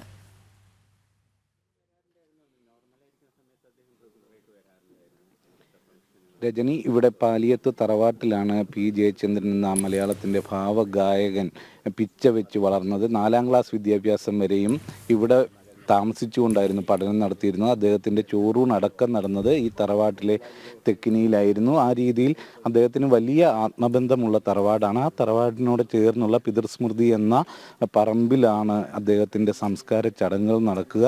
ഇവിടെ മൃതദേഹം എത്തിച്ചു കഴിഞ്ഞാൽ അതിൻ്റെ സംസ്കാര ചടങ്ങുകളുടെ ഭാഗമായ കുടുംബാംഗങ്ങൾ ചെയ്യുന്ന ചടങ്ങുകളൊക്കെയും ഈ തറവാടിനകത്താണ് നടത്തുന്നത്. അതിനുശേഷം ഈ തറവാടിനോട് ചേർന്നുള്ള പിതൃസ്മൃതി എന്ന പറമ്പിലാണ് അദ്ദേഹത്തെ സംസ്കരിക്കുന്നത്. അത് വലിയ രീതിയിലുള്ള ഒരു ആത്മബന്ധം അദ്ദേഹത്തിനുണ്ടായിരുന്നു. ഇവിടുത്തെ കുടുംബക്ഷേത്രത്തിൽ ഭഗവതി ക്ഷേത്രത്തിലെ പൂജകൾക്കായാലും ഒക്കെ തന്നെയും അദ്ദേഹം ഇവിടെ എത്തിച്ചേരാറുണ്ടായിരുന്നു. എല്ലാ ഏപ്രിൽ മാസത്തിലും ഇവരുടെ കുടുംബ സംഗമം നടത്താറുണ്ട്. അതിലും അദ്ദേഹം പങ്കെടുക്കാനായി ഇവിടെ ആരോഗ്യമായിരുന്ന കാലത്തൊക്കെയും എത്തിയിരുന്നു. എന്ത് തിരക്കുണ്ടെങ്കിലും ആ സമയത്ത് ഇവിടെ എത്താറുണ്ടായിരുന്നു. ഇത് പാലിയം ട്രസ്റ്റിൻ്റെ അധീനതയിലുള്ളതാണ്. എന്നാൽ ടൂറിസം ഡിപ്പാർട്ട്മെൻറ്റുമായി ബന്ധമുണ്ട്. ഇപ്പോൾ അദ്ദേഹത്തിൻ്റെ കുടുംബാംഗവും ഈ ട്രസ്റ്റിൻ്റെ മാനേജരുമായ വേണുഗോപാൽ സാറ് ഇവിടെയുണ്ട്. അദ്ദേഹത്തിനോടുകൂടി ഇന്നത്തെ ചടങ്ങുകൾ എങ്ങനെയാണ് എന്നത് ഒന്ന് ചോദിക്കാം. സാർ, എങ്ങനെയാണ് ഇന്നത്തെ ചടങ്ങുകൾ ഇവിടെ ക്രമീകരിച്ചിരിക്കുന്നത്? എത്ര മണിയോടെ മൃതദേഹം ഇവിടെ എത്തിക്കുമെന്നാണ് പറഞ്ഞിട്ടുള്ളത്? 9:30-10 മണിക്ക് മുമ്പായിട്ട് എത്തും എന്നുള്ളതാണ് പറഞ്ഞ് ഇൻഫർമേഷൻ വന്നിരിക്കുന്നത്. അതനുസരിച്ചിട്ടാണ് ബാക്കി എല്ലാ അറേഞ്ച്മെൻറ്റും നമ്മൾ ചെയ്തിരിക്കുന്നത്. 10 മണിക്ക് വന്നു കഴിഞ്ഞിട്ടുണ്ടെങ്കിൽ നിലത്തിറത്തി കിടക്കുക എന്നുള്ളൊരു ചടങ്ങാണ് ആദ്യത്തത്. ആ സമയത്ത് കാണാത്തവരുണ്ടെങ്കിലും മെമ്പർമാരുണ്ടെന്നുണ്ടെങ്കിൽ പാലിയത്തെ മെമ്പർമാർ പ്രത്യേകിച്ചും വരുന്ന ഒരു 50 പേര് കൂടെ വരുന്നു എന്ന് പറഞ്ഞു. അതല്ലാതെ ഇവിടെയുള്ള ഒരു 10-25 ഫാമിലി ഉണ്ട് പാലിയത്ത് ഇവിടെ തന്നെ ഈ കോംപ്ലക്സിൽ താമസിക്കുന്നവർ. അവരെല്ലാം കണ്ടിട്ടുണ്ടാവില്ല പലരും. അവർ കണ്ട് നമസ്കരിച്ചതിന് ശേഷം പിന്നെ ചെറിയൊരു ചടങ്ങുണ്ടാവും അവിടെ. ആ സമയത്ത് ആരും അലൗ ചെയ്യില്ല അകത്തേക്ക്. എല്ലാം നാലുകെട്ടിനുള്ളിലാണ്, പുറത്തല്ല, നാലുകെട്ടിനുള്ളിലാണ്. അതിന് ശേഷമാണ് പിന്നെ പൊതുദർശനം. അത് നമുക്ക് ഈ ആൾക്കാരുടെ ക്രൗഡും ബാക്കിയുള്ള പോലീസുകാരുടെ സഹകരണവും ബാക്കിയെല്ലാം നോക്കിയിട്ട് എത്ര മണിക്കൂറോളം നമുക്ക് മുമ്പോട്ട് പോകാൻ പറ്റും അത്ര മണിക്കൂർ ചെയ്തതിന് ശേഷം പിന്നെ ഫൈനലി ബാക്കിയുള്ള ശേഷക്രിയകൾ ചെയ്യാനായിട്ട് അവിടെ അടയ്ക്കും. അതിനുശേഷം കൊടുത്തു നാലുകെട്ടിനകത്തായിരിക്കും. അതിനുശേഷം പുറത്തേക്ക് എടുക്കുമ്പോഴാണ് ഈ തെക്കേ വശത്തെ വാതിലുണ്ട്, അതിന് പ്രത്യേക വാതിൽ. അതാണ് ആ സമയത്താണ് തുറക്കാറുള്ളൂ. ഇപ്പം പിന്നെ മ്യൂസിയം ആവുകൊണ്ട് തുറക്കുന്നത്. മറ്റേത് ആ വാതിലിൽ കൂടെ തുറന്നിട്ടാണ് നേരെ ഇവിടേക്കുള്ള ഈ സൈഡിലുള്ള പ്രൈവറ്റ് ശ്മശാനത്തിലേക്ക് കൊണ്ടുവരുന്നത്. ഇവിടെ ഒരു 1-1.5 മണിക്കൂർ നേരത്തെ ഇവിടുത്തെ ഒരു ക്രിയകളുണ്ടാവും. ഇളയത് ശീരിയൻ എന്നൊക്കെ പറഞ്ഞ ആൾക്കാരുടെ ഒരു പ്രത്യേക ഒരു മിക്സാണ്. പാലിയത്തെ ആചാരങ്ങളൊരു മിക്സാണ്. കുറച്ച് ബ്രാഹ്മണിക്കൽ, കുറച്ച് നോൺ ബ്രാഹ്മണിക്കലായിട്ടുള്ള ആചാര അനുഷ്ഠാനങ്ങളാണ് പാലിയത്ത് ചെയ്യുന്നത്. ബാക്കിയുള്ള സ്ഥലങ്ങളിൽ ഇല്ലെന്ന് തോന്നുന്നു. പക്ഷേ ഇവിടെ ഇതിപ്പോഴും ഇദ്ദേഹം പ്രത്യേകിച്ച് പറഞ്ഞതുകൊണ്ട് ഇവിടെ ഒരു കഴിഞ്ഞൊരു ഫംഗ്ഷൻ വന്നു കഴിഞ്ഞപ്പോൾ അദ്ദേഹം എതിർച്ചയായി ഇങ്ങനെ പറഞ്ഞു. അവിടെ ഇരുന്നപ്പോൾ ഞാൻ പറഞ്ഞു കുറച്ച് ശരീരത്തിന് വയ്യായുണ്ടല്ലോ ഇരുന്നുള്ളൂ എന്ന് പറഞ്ഞു. ഇങ്ങനെ പറഞ്ഞു എനിക്ക് ഇവിടെ കിടക്കണം, ഇങ്ങനെ മലന്ന് കിടക്കണം മരിച്ചു കഴിഞ്ഞാലെന്ന് പറഞ്ഞു. അപ്പോൾ അതുകൊണ്ട് ഒരു ഇമോഷണൽ ഇതും കൂടെ ഉണ്ടല്ലോ.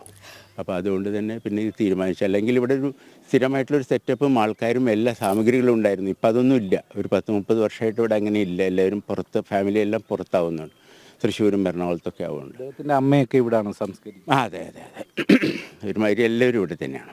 ഈ കുടുംബമായിട്ട് അദ്ദേഹം കൊച്ചിലെ വളർന്നതൊക്കെ ഇവിടെ അല്ലായിരുന്നു? എത്രത്തോളം? ഇവിടെയല്ല. അദ്ദേഹം രവിപുരത്ത് എറണാകുളം സൈഡിലായിരുന്നു. ആ സമയത്ത് 56-ന് ശേഷം പല ഫാമിലികളും പുറത്തേക്ക് പോയി.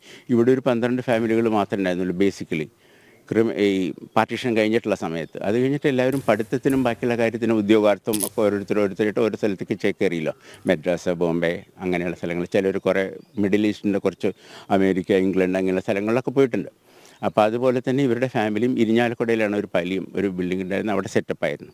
അതിനുശേഷം ഇവിടുത്തെ കുടുംബ സംഗമത്തിനും ഭഗവതി ക്ഷേത്രത്തിലെ പൂജയ്ക്കും ഒക്കെ വരാറുണ്ട്. അവസാനം എന്നാ വന്നതെന്ന് ഓർമ്മയുണ്ടോ? അവസാനം വന്ന് ഞാൻ പറഞ്ഞു പറ എന്ന് പറഞ്ഞിട്ടൊരു ചടങ്ങുണ്ടല്ലോ. ഒരു ഭഗവതി ഉണ്ട് ഇവിടുന്ന്, കോട്ടുപള്ളിക്കാവ് ഭഗവതിയും കുമരഞ്ചിറ ഭഗവതിയും 2 ഭഗവതി ഇവിടെ വരും പാലിയത്ത്. അപ്പോൾ ആ സമയത്ത് നമ്മൾ 4 കെട്ടിലൊരു പറ പതിവുണ്ട്. അതാണ് ലാസ്റ്റ് വന്നത്. ഒരു 2.5-3 മാസമായി കാണും. ഒക്ടോബറിലായിരിക്കും തോന്നുന്നു എനിക്ക് പ്രിസൈസ്ലി. അപ്പോഴാണ് അദ്ദേഹം ഇങ്ങനെ പറഞ്ഞത് ഇങ്ങനൊരു മോഹം ഉണ്ടെന്ന് പറഞ്ഞു. അപ്പോൾ ഞാൻ കൃഷ്ണകുമാരേട്ടനോട്ട് സംസാരിച്ചു, അദ്ദേഹത്തിൻ്റെ യങ്ങർ ബ്രദർ. അപ്പോൾ ഇങ്ങനെ പറഞ്ഞു ചെയ്യാം, അതാണ് അദ്ദേഹത്തിൻ്റെ മോഹം എന്നുണ്ടെങ്കിൽ ചെയ്യാം, ഇത്രയും വലിയൊരു സെലിബ്രിറ്റി അല്ലേ. അപ്പോൾ അദ്ദേഹം ഇങ്ങനെ പറഞ്ഞു. അപ്പോൾ അതുകൊണ്ടാണ് നമ്മൾ ബാക്കിയുള്ള കാര്യങ്ങൾ അതനുസരിച്ച് ഇവിടെ ചെയ്യുന്നത്. അന്നൊക്കെ ആരോഗ്യസ്ഥിതി എങ്ങനെയായിരുന്നു? കുറച്ച് മോശമായിരുന്നു. അതുതന്നെ 3 മാസം മുമ്പ് ഇവിടെ വന്നു പോയതാണ്. അന്ന് ഇവിടെ വെച്ച് സംസ്കാരം നടത്തണം എന്നുള്ള ആഗ്രഹം അദ്ദേഹം തന്നെ പങ്കുവെച്ചിരുന്നു എന്നതാണ് പറയുന്നത്. അദ്ദേഹത്തിന് ഈ കുടുംബവുമായുള്ള ഇവിടുത്തെ പറക്കെഴുന്നള്ളത്ത് അല്ലെങ്കിൽ അത്തരം ഭഗവതി ക്ഷേത്രത്തിലെ ഉത്സവം, അതോടൊപ്പം കുടുംബസംഗമം, ഇത്തരം പരിപാടികളിലെല്ലാം നിത്യം വന്നു ചേരാറുള്ള ഓർമ്മകളാണ് ജയചന്ദ്രനെ കുറിച്ച് കുടുംബാംഗങ്ങൾക്ക് പറയാനുള്ളത്? അദ്ദേഹത്തിന്റെ അവസാനത്തെ ആഗ്രഹം കൂടെ ആയിരുന്നു. അവിടെ എത്തി അദ്ദേഹം തനിക്ക് ഇവിടെ കിടന്നുറങ്ങണമെന്ന് അദ്ദേഹം പറഞ്ഞു. 3 മാസത്തിന് മുൻപാണ് അവിടെ അദ്ദേഹം വന്നതെന്ന് പറയുന്നു. എന്തായാലും പ്രിയ ഗായകൻ പി ജയചന്ദ്രന് വിട നൽകാൻ ഒരുങ്ങുക തന്നെയാണ് കേരളം. അദ്ദേഹത്തിൻ്റെ പൂങ്കുന്നത്തെ വസതിയിൽ നിന്നും ഇപ്പോൾ ഭൗതികദേഹം ഇരിങ്ങാലക്കുട നാഷണൽ ഹയർ സെക്കൻഡറി സ്കൂളിലേക്ക് കൊണ്ടുപോവുകയാണ്. അവിടെ 9:30 വരെ ആയിരിക്കാം പൊതുദർശനം. അതിനുശേഷമാണ് പാലിയത്തിലെ വീട്ടിലേക്ക് പറവൂരിലേക്ക് കൊണ്ടുപോവുക. അവിടുത്തെ അദ്ദേഹത്തിൻ്റെ കുടുംബ വീട്ടിലായിരിക്കും പിന്നീട് പൊതുദർശനം ഉണ്ടാവുക. അതിനുശേഷം ചടങ്ങുകൾ 3:30 തന്നെ സംസ്കാര ചടങ്ങുകൾ ആരംഭിക്കും. എന്തായാലും അതീവ ദുഃഖകരമായ ഒരു നിമിഷം തന്നെയാണ്. പൊതുവിൽ പറയുകയാണെന്നുണ്ടെങ്കിൽ ഇനിയില്ല ആ പാട്ടുകൾ എന്ന് തന്നെ പറയാം. പക്ഷേ ആളുകളുടെ ഓർമ്മയിൽ എന്നും പാട്ടുകൾ. കഴിഞ്ഞ ദിവസം ശ്രീകുമാരൻ നമ്പിയും MG ശ്രീകുമാറൊക്കെ പ്രതികരിച്ചപ്പോൾ അവർ പറഞ്ഞത് ഈ അദ്ദേഹം ജസ്റ്റ് മരിച്ചു എന്ന് മാത്രമേ ഉള്ളൂ, പക്ഷേ അദ്ദേഹം പാടി വെച്ച പാട്ടുകളിലൂടെ ജീവിക്കും എന്നാണ് അവരൊക്കെ കഴിഞ്ഞ ദിവസം പ്രതികരിച്ചത്. സുധീഷ് ഗോപാലാണ് വിവരങ്ങൾ പങ്കുവച്ചുകൊണ്ടിരുന്നത്. ഇനി ഒരു റിപ്പോർട്ടിലേക്ക് കൂടെ പോകാം. ആദ്യ സംസ്ഥാന സ്കൂൾ കലോത്സവത്തിൽ മൃദംഗത്തിൽ ഒന്നാമനായ ഭാവഗായകൻ പി ജയചന്ദ്രൻ വിട പറയുമ്പോൾ ആ ദിനത്തിനും ജീവിതം പോലെ സവിശേഷതകൾ ഏറെ. സ്വന്തം ജില്ലയായ തൃശ്ശൂരിലേക്ക് 1/4 നൂറ്റാണ്ടിന് ശേഷം കലോത്സവ സ്വർണ്ണക്കപ്പ് എത്തിയതിന് പിറ്റേന്നായിരുന്നു ശ്രുതി താഴ്ത്തിയുള്ള ആ ഗായകൻ്റെ മടക്കം. ഗുരുവായൂരപ്പൻ്റെ ഭക്തിഗാന ആൽബം അവസാനമായി പാടിയ അനശ്വര ഗായകൻ വിട പറഞ്ഞതാവട്ടെ ഗുരുവായൂരിലെ വൈകുണ്ഠ ഏകാദശി നാളിൽ. ഇരിങ്ങാലക്കുട നാഷണൽ സ്കൂൾ വിദ്യാർത്ഥിയായിരുന്ന കാലത്താണ് തലസ്ഥാനത്ത് നടന്ന ആദ്യ സ്കൂൾ കലോത്സവത്തിൽ പി ജയചന്ദ്രൻ മൃദംഗവാദനത്തിൽ ഒന്നാമനായത്. 1958 നടന്ന അതേ കലോത്സവത്തിൽ ലളിതഗാന മത്സരത്തിൽ പങ്കെടുത്തുവെങ്കിലും 2ാം സ്ഥാനമേ ജയചന്ദ്രൻ ലഭിച്ചുള്ളൂ. ഒന്നാമനായത് സാക്ഷാൽ KJ യേശുദാസും. അതേ ഗാനഗന്ധർവന്റെ 85ാം പിറന്നാളിന് തലേന്നാണ് അന്നത്തെ 2ാമനായ ഭാവഗായകൻ അനശ്വരനായി മാറിയതും. സ്വന്തം ജില്ലയായ തൃശ്ശൂർ 1/4 നൂറ്റാണ്ടിന് ശേഷം കലോത്സവ സ്വർണ്ണക്കപ്പ് നേടിയതിന്റെ സന്തോഷം നുകർന്നായിരുന്നു ആ വിടവാങ്ങൽ എന്നത് മറ്റൊരു നിമിത്തം. ഒരു മുല്ലപ്പൂ മാലയായി എന്നുള്ള ഗാനം സിനിമയ്ക്ക് വേണ്ടി ആദ്യമായി പാടിയ പി ജയചന്ദ്രൻ അക്ഷരാർത്ഥത്തിൽ ചലച്ചിത്ര ലോകത്തെ മഞ്ഞലയിൽ മുങ്ങിത്തോർത്തിയ മധുചന്ദ്രൻ തന്നെയായിരുന്നു. വിവിധ ഭാഷകളിൽ 15,000-ഓളം ഗാനങ്ങൾ സംഗീത ലോകത്തിന് സമ്മാനിച്ച ഗായകൻ ഏറ്റവും അവസാനം പാടിയത് കല്ലാമൂല എന്ന സിനിമയ്ക്ക് വേണ്ടി. ഈ ചിത്രം പുറത്തിറങ്ങും മുമ്പ് ആ ഗായകൻ മൗനം പോലും മധുരമാക്കി മറഞ്ഞു. ശ്യാം മംഗലത്ത് രചനയും പ്രശാന്ത് മോഹൻ സംഗീതവും നൽകിയ ഗാനം ഇതിനോടകം ശ്രദ്ധേയമാവുകയും ചെയ്തു. പാട്ടുപാടി കൂട്ടുകൂടി കാട് തേടി പോകാം എന്ന് തുടങ്ങുന്നു ഈ ഗാനം. പാട്ടുപാടി കൂട്ടുകൂടി കാട് തേടി പോകാം, കൂടുവിട്ട് കൂടുമാറി ആഘോഷമാക്കാൻ, കാറ്റുപോലെ കരളുപോലെ ചങ്ങാതിമാരെ തേടി തേടി, കവിത പോലെ കനവു പോലെ. ഗുരുവായൂർ വൈകുണ്ഠ ഏകാദശി രാത്രിയിൽ വിടചൊല്ലിയ മലയാളികളുടെ സ്വന്തം ജയേട്ടൻ അവസാനമായി പാടിയ പാട്ടും ഗുരുവായൂരപ്പൻ ഭക്തിഗാന ആൽബത്തിന് വേണ്ടി തന്നെ. ബാലുവാർ നായരുടെ വരികൾക്ക് ഗോപൻ സ്വരത്രയായിരുന്നു ആ ഭക്തിഗാനത്തിന്റെ സംഗീതം. ഗുരുവായനാഥനം ഗുരുവായൂരപ്പനെ ഗുരുവായൂരെത്തി ഞാൻ തൊഴുതു നിൽക്കേ, അവിടുന്നു അരുളുന്നു നാരായണ മന്ത്രം നരനായ എന്നുടെ മോക്ഷത്തിനായി.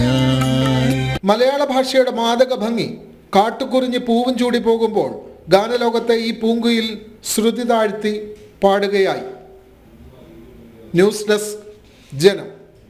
DGP MR അജിത് കുമാറിന് ക്ലീൻ ചീറ്റ് നൽകിയ റിപ്പോർട്ട് മടക്കി വിജിലൻസ്. കൂടുതൽ വ്യക്തത വേണ്ടതിനാൽ വിശദമായ അന്വേഷണം നടത്തി ഫയൽ നേരിട്ട് ഹാജരാക്കണമെന്ന് വിജിലൻസ് ഡയറക്ടർ യോഗേഷ് ഗുപ്ത നിർദ്ദേശിച്ചു. Thiruvananthapuram special investigation unit SP ആണ് അന്വേഷണം നടത്തിയത്. വിവരങ്ങൾ നൽകാനായി ടിൻഡു ദാസ് ഉണ്ട് തിരുവനന്തപുരത്ത് നിന്നും. Tindu, good morning.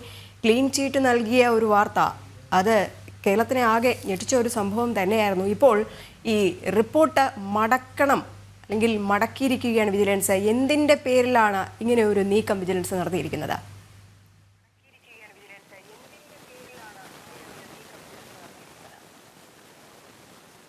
രജനി നമസ്തേ. അനധികൃത സ്വത്ത് സമ്പാദനത്തിൽ ഉൾപ്പെടെ ADGP MR അജിത് കുമാറിന് ക്ലീൻ ചീറ്റ് നൽകിക്കൊണ്ടായിരുന്നു വിജിലൻസ് നടപടി ഉണ്ടായിരുന്നത്. ഏതാണ്ട് നമുക്കറിയാം ADGP സ്ഥാനത്ത് നിന്നും DGP സ്ഥാനത്തിലേക്ക് സ്ഥാനക്കയറ്റം ഉണ്ടാകുന്നതിന് മുന്നെയാണ് MR അജിത് കുമാറിനെ ഇത്തരത്തിൽ ഒരു ക്ലീൻ ചീറ്റ് നൽകിക്കൊണ്ടുള്ള തീരുമാനത്തിലേക്ക് സർക്കാരും വിജിലൻസും കടന്നത്. തിരുവനന്തപുരം സ്പെഷ്യൽ ഇൻവെസ്റ്റിഗേഷൻസ് ടീമിലെ SP ആണ് ADGP MR അജിത് കുമാറിനെതിരെ അന്വേഷണം നടത്തി റിപ്പോർട്ട് സമർപ്പിച്ചത്. ഈ റിപ്പോർട്ടിൽ വ്യക്തത കുറവുണ്ടെന്നാണ് വിജിലൻസ് ഡയറക്ടർ യോഗേഷ് ഗുപ്ത വ്യക്തമാക്കുന്നത്.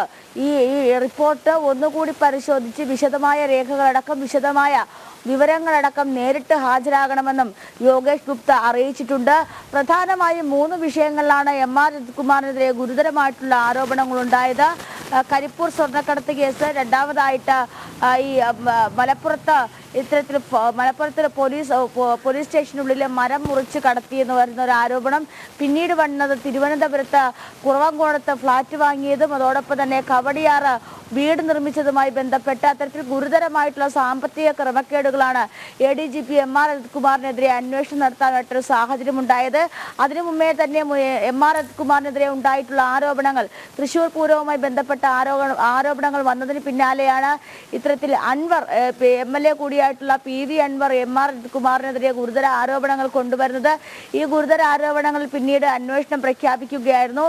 തിരുവനന്തപുരത്ത് കവടിയാറ് ലക്ഷറി ഏരിയയിൽ അതിസമ്പന്നമായിട്ടുള്ള ആഡംബരമായിട്ടുള്ള ഒരു വീട് പണിതതും അതോടൊപ്പം തന്നെ കുറവങ്കോണത്ത് ഒരു ഫ്ലാറ്റ് വാങ്ങി അത് 10 ദിവസത്തിനുള്ളിൽ മറിച്ച് വിറ്റ് അതിൽ നിന്നും അധികമായിട്ട് ലാഭം കൊയ്തുവെന്നും അത് പണം വെളുപ്പിക്കാനുള്ള ഒരു തിടുക്കമായിരുന്നു എന്നൊക്കെയുള്ള ആരോപണങ്ങൾ MR അജിത് കുമാറിനെതിരെ ഉണ്ടായി. ഈ ആരോപണങ്ങളിലാണ് ഇപ്പോൾ നിലവിൽ ക്ലീൻ ചീറ്റ് നൽകിക്കൊണ്ട് സർക്കാരും വിജിലൻസും ഈ സ്ഥാനക്കയറ്റം ഉൾപ്പെടെയുള്ള കാര്യങ്ങളിലേക്ക് പോയത്. പക്ഷേ ഇതിലൊന്നും വ്യക്തത വരുന്നില്ല എന്നാണ് വിജിലൻസ് ഡയറക്ടർ യോഗേഷ് ഗുപ്ത വ്യക്തമാക്കുന്നത്. വീണ്ടും കുരുക്ക് തന്നെയാണ്. ADGP MR Ajith Kumar clean cheat നൽകിയിരിക്കെ റിപ്പോർട്ട് മടക്കിയിട്ടുണ്ട് വിജിലൻസ്. കൂടുതൽ വ്യക്തത വേണമെന്നുള്ള ആവശ്യത്തിന് പ്രകാരമാണ് റിപ്പോർട്ട് മടക്കിയത്. ടിൻഡുദാസാണ് വിവരങ്ങൾ പങ്കുവച്ചത്. നമ്മുടെ പുത്തൻപുലരിയിലെ ഒരു മണിക്കൂർ പിന്നിട്ടിരിക്കുകയാണ്. സമയം 8 മണി ആയിരിക്കണം. നമുക്ക് ഈ മണിക്കൂറിലെ പ്രധാന തലക്കെട്ടുകളൊന്ന് നോക്കി വരാം.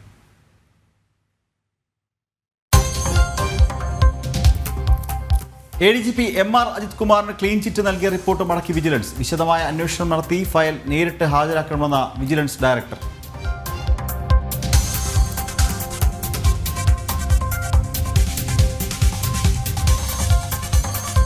പത്തനംതിട്ട പോക്സോ കേസിൽ 6 പേർ അറസ്റ്റിൽ. പുറത്തു വന്നത് 2 വർഷമായുള്ള പീഡന വിവരം. കൂടുതൽ അറസ്റ്റുകൾക്ക് സാധ്യത. അന്വേഷണം വ്യാപിപ്പിച്ച് പോലീസ്.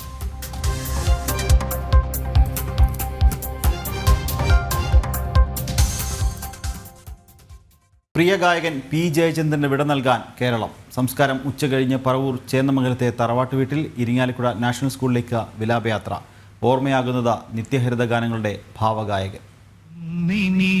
ശ്രുതി താഴ്ത്തി പാടുക പൂങ്കുയിലേ, എന്നോ മലുറക്കമായി ഉണർത്തരുതേ, എന്നോ മലുറക്കമായി ഉണർത്തരുതേ.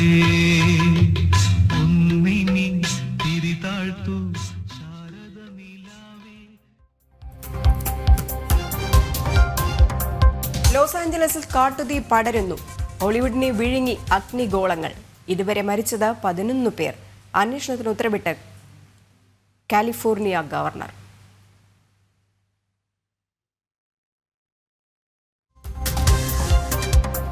ഭക്തിസാന്ദ്രം ശബരിമല. മകരവിളക്കിന് ഇനി 3 നാൾ. അയ്യനെ കാണാൻ വൻ ഭക്തജന തിരക്ക്. ചരിത്രപ്രസിദ്ധമായ എരുമേലി പേട്ടതുള്ളൽ ഇന്ന്.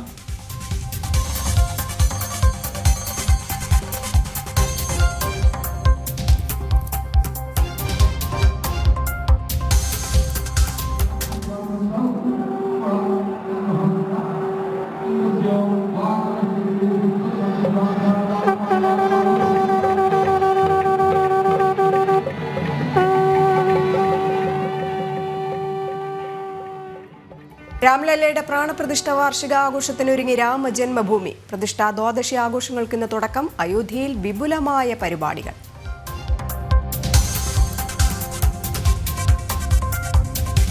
ആരോഗ്യമേഖലയ്ക്കും തിരിച്ചടിയായി സംസ്ഥാനത്തെ സാമ്പത്തിക പ്രതിസന്ധി. കേരള മെഡിക്കൽ സർവീസസ് കോർപ്പറേഷൻ സർക്കാരിന് കത്ത് നൽകിയിട്ടും നടപടിയില്ല. മരുന്ന് വിതരണം നിർത്താനൊരുങ്ങി കരാർ കമ്പനികൾ. ജനം ബ്രേക്കിംഗ്.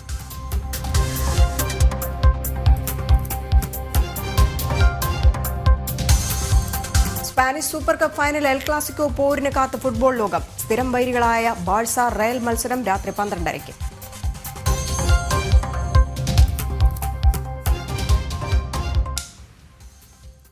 വിശദമായ വാർത്തകളിലേക്ക് പോകുമ്പോൾ ആദ്യം തന്നെ കഴിഞ്ഞ ദിവസങ്ങളിലൊക്കെ പ്രധാനമായും ചർച്ച നടന്ന ഒരു വാർത്തയിലേക്കാണ്. ലൈംഗിക അധിക്ഷേപ പരാതിയിൽ ബോബി ചെമ്മണ്ണൂരിൽ നിന്ന് പിടിച്ചെടുത്ത മൊബൈൽ ഫോണിൻ്റെ സൈബർ ഫോറൻസിക് ഫലം നിർണായകം. ജാമ്യ നീക്കങ്ങളിൽ ജയിലിലും നിയമവിധേയരുമായി കൂടിക്കാഴ്ച നടത്തി ബോബി ചെമ്മണ്ണൂർ. ഇവരുമായി സുധീഷ് ഗോപാൽ ചേരുന്നുണ്ട്. സുധീഷ്, ഈ ഫോണിലെ വിവരങ്ങൾ അത് ബോബി ചെമ്മണ്ണൂരിനെ സംബന്ധിച്ച് അത് നിർണായകമാണ്. എന്തായാലും സൈബർ ഫോറൻസിക് ഫലം അത് ഇപ്പോൾ ചൊവ്വാഴ്ച ഇനി ബോബിയുടെ ആ ഒരു ജാമ്യാപേക്ഷ പരിഗണിക്കാനിരിക്കുകയാണ്. അപ്പോൾ തന്നെ ഈ ഒരു ഫലം അത് നിർണായകം തന്നെയല്ലേ ബോബിക്ക്?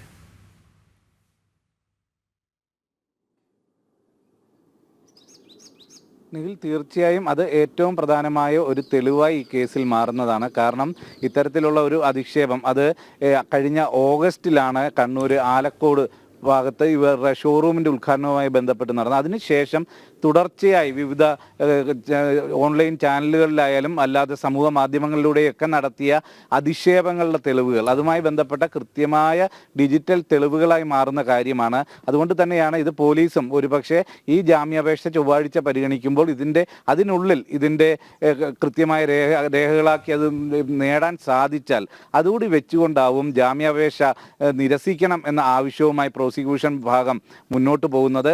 അതിനുള്ള ഒരു സാധ്യത മുന്നിൽ കാണുന്നുമുണ്ട്.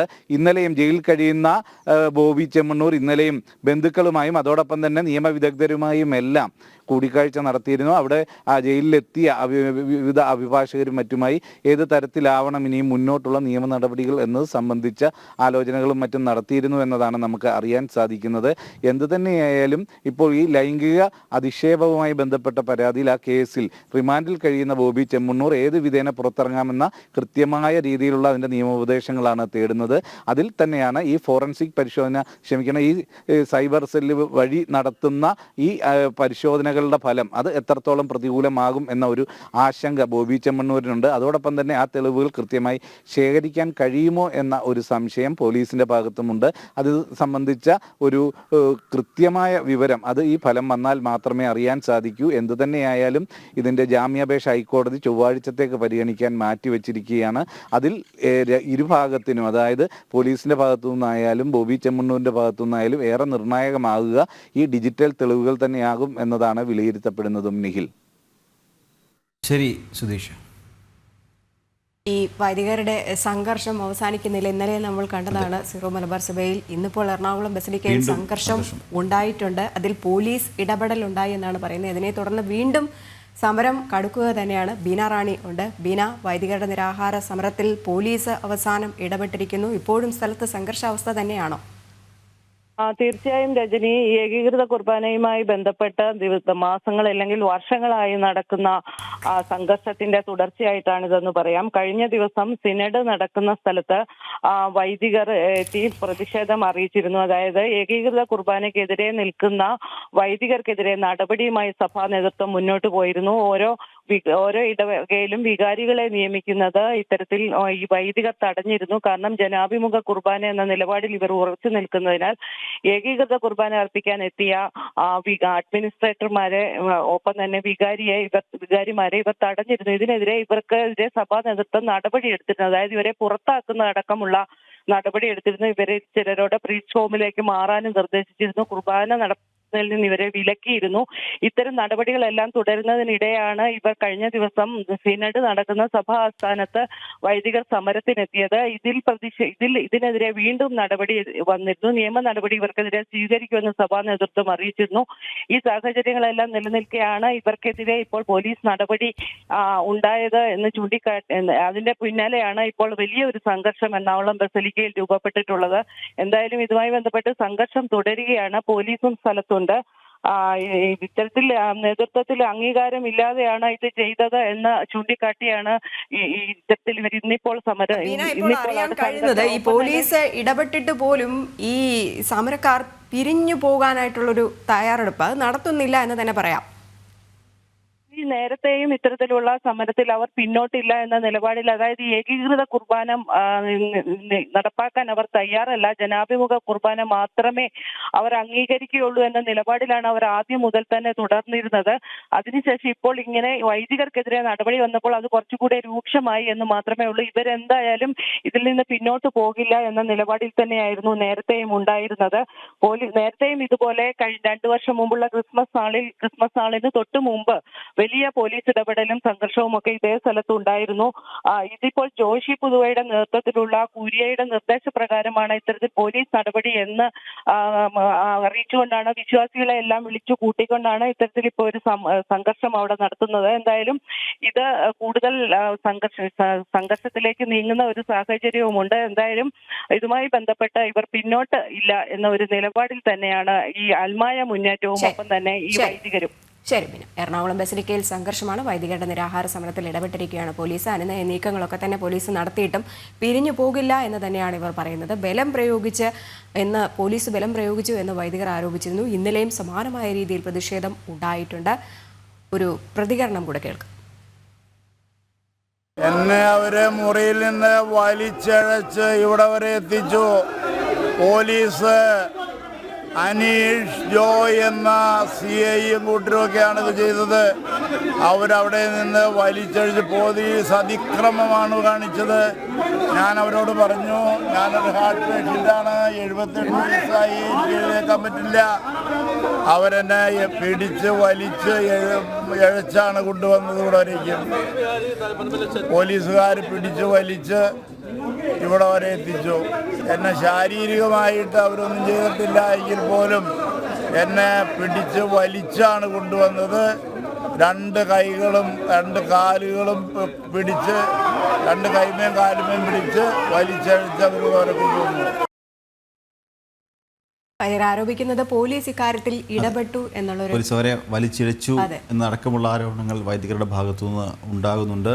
ഇപ്പോഴും അവിടെ സംഘർഷം നടക്കുക തന്നെയാണ്. പോലീസ് ഇടപെടുന്നുണ്ട്, പക്ഷെ അതിൽ നിന്ന് പിന്മാറില്ല എന്ന് തന്നെയാണ് വൈദികർ ഒന്നടങ്കം പറയുന്നത്. ബീനാറാണിയാണ് വിവരങ്ങൾ പങ്കുവച്ചത്. നമുക്കൊരു റിപ്പോർട്ട് കണ്ടിട്ട് വരാം അല്ലേ? ഇനി കാഴ്ച പരിമിതിയെ തോൽപ്പിച്ച് ചതുരംഗക്കളത്തിൽ കരുക്കൽ നീക്കി കഴിവ് തെളിയിച്ച ഒരു 16 വയസ്സുകാരിയെ പരിചയപ്പെടാം. പാലക്കാട് കള്ളിക്കാട് സ്വദേശി ആയിഷ സൈനബാണ് ചെസ് മത്സരങ്ങളിൽ കഴിവ് തെളിയിച്ച് ശ്രദ്ധേയാവുന്നത്. വനിതാ ശിശു വികസന വകുപ്പിന്റെ ഉജ്ജ്വലം ബാല്യം പുരസ്കാരം അടുത്തിടെ ആയിഷയെ തേടിയെത്തിയിരുന്നു.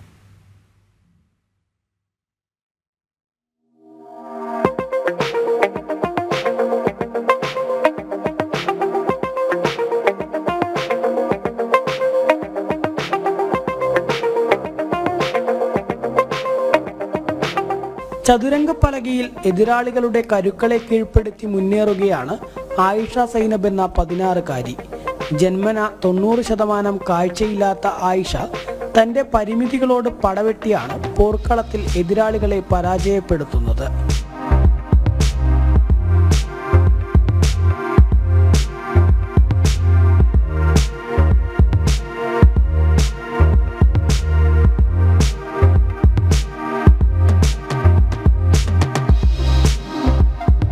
ചെസ് 7th കളിക്കാൻ സ്റ്റാർട്ട് ചെയ്തത്. ഉപ്പാക്കും ഉമ്മാക്കും കളിക്കാൻ അറിയായിരുന്നു. അപ്പോൾ അവരുടെ അങ്ങനെ പഠിക്കാൻ സ്റ്റാർട്ട് ചെയ്തതാണ്. ആദ്യം ജസ്റ്റ് മൂവ്മെന്റ്സ് മാത്രമേ അറിയണ്ടായിരുന്നുള്ളൂ. പിന്നെ അതിനോടുള്ള താല്പര്യം കൊണ്ട് പിന്നീട് കോച്ചിങ്ങിനൊക്കെ ചേർന്നു. ഫസ്റ്റ് ലെവലായിരിക്കില്ലല്ലോ. ഗുജറാത്തിൽ നടന്ന നാഷണൽ വുമൺസ് ചാമ്പ്യൻഷിപ്പിൽ ആയിഷ 1ാമതെത്തിയിരുന്നു. കൂടാതെ സൗത്ത് സോൺ മത്സരത്തിൽ തുടർച്ചയായി 3 തവണ ചാമ്പ്യനാണ്. കേരളത്തിലെ ആദ്യത്തെ ഫിഡെ റേറ്റിംഗ് ലഭിക്കുന്ന വനിത കൂടിയായ ആയിഷ ഡി ഗുഗേഷിന്റെ കടുത്ത ആരാധിക കൂടെയാണ്. വളരെയധികം സന്തോഷമുണ്ട്. കേരളത്തിലെ വിഷ്വൽ ഇംപാക്റ്റിൽ first female FIDE rated player ആവാൻ കഴിഞ്ഞു. അതേപോലെ national women's championship for visual ഇംപാക്റ്റിൽ 5th പ്രൈസോടെ ഇന്റർനാഷണൽ കളിക്കാൻ കഴിഞ്ഞു.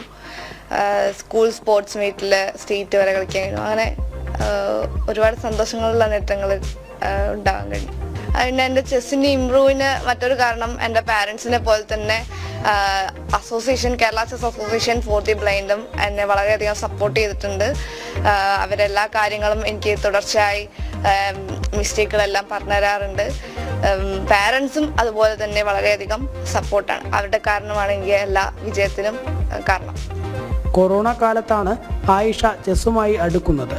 പിതാവ് അലി അൻസാരിയും ആയിഷയെപ്പോലെ തന്നെ കാഴ്ചപരിമിതിയുള്ള അമ്മ റജീനയും പ്രോത്സാഹനം നൽകിയതോടെ മത്സര രംഗത്തേക്ക് എത്തുകയായിരുന്നു. അതിനുശേഷം പിന്നെ ഈ കൊറോണ കാലത്താണ് ഇവർ Kerala chess association for the blind എന്ന് പറഞ്ഞ ഇവരുടെ സംഘടന ഉണ്ട്. അവർ ഈ ചെസ്സ് പഠിക്കാൻ വേണ്ടി കുട്ടികളെ പ്രോത്സാഹിപ്പിക്കുകയും ഇവിടെ അതിൽ ആഡ് ചെയ്ത് അവർ പ്രാക്ടീസ് ചെയ്യുകയും ചെയ്തു.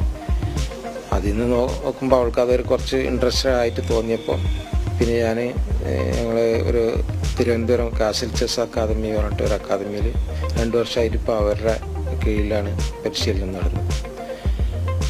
കഴിഞ്ഞ വർഷം 2023 നവംബറിൽ ഗുജറാത്തിൽ വെച്ച് നടന്ന നാഷണൽ വനിതാ ചാമ്പ്യൻഷിപ്പിൽ 5ാം സ്ഥാനത്തോടെ ഇന്ത്യൻ ടീമിൽ കയറുകയും അവിടുന്ന് ബാംഗ്ലൂരിൽ വെച്ച് നടന്ന ഇൻ്റർനാഷണൽ മത്സരത്തിൽ പങ്കെടുക്കാനുള്ള അവസരം ലഭിക്കുകയും ചെയ്തു.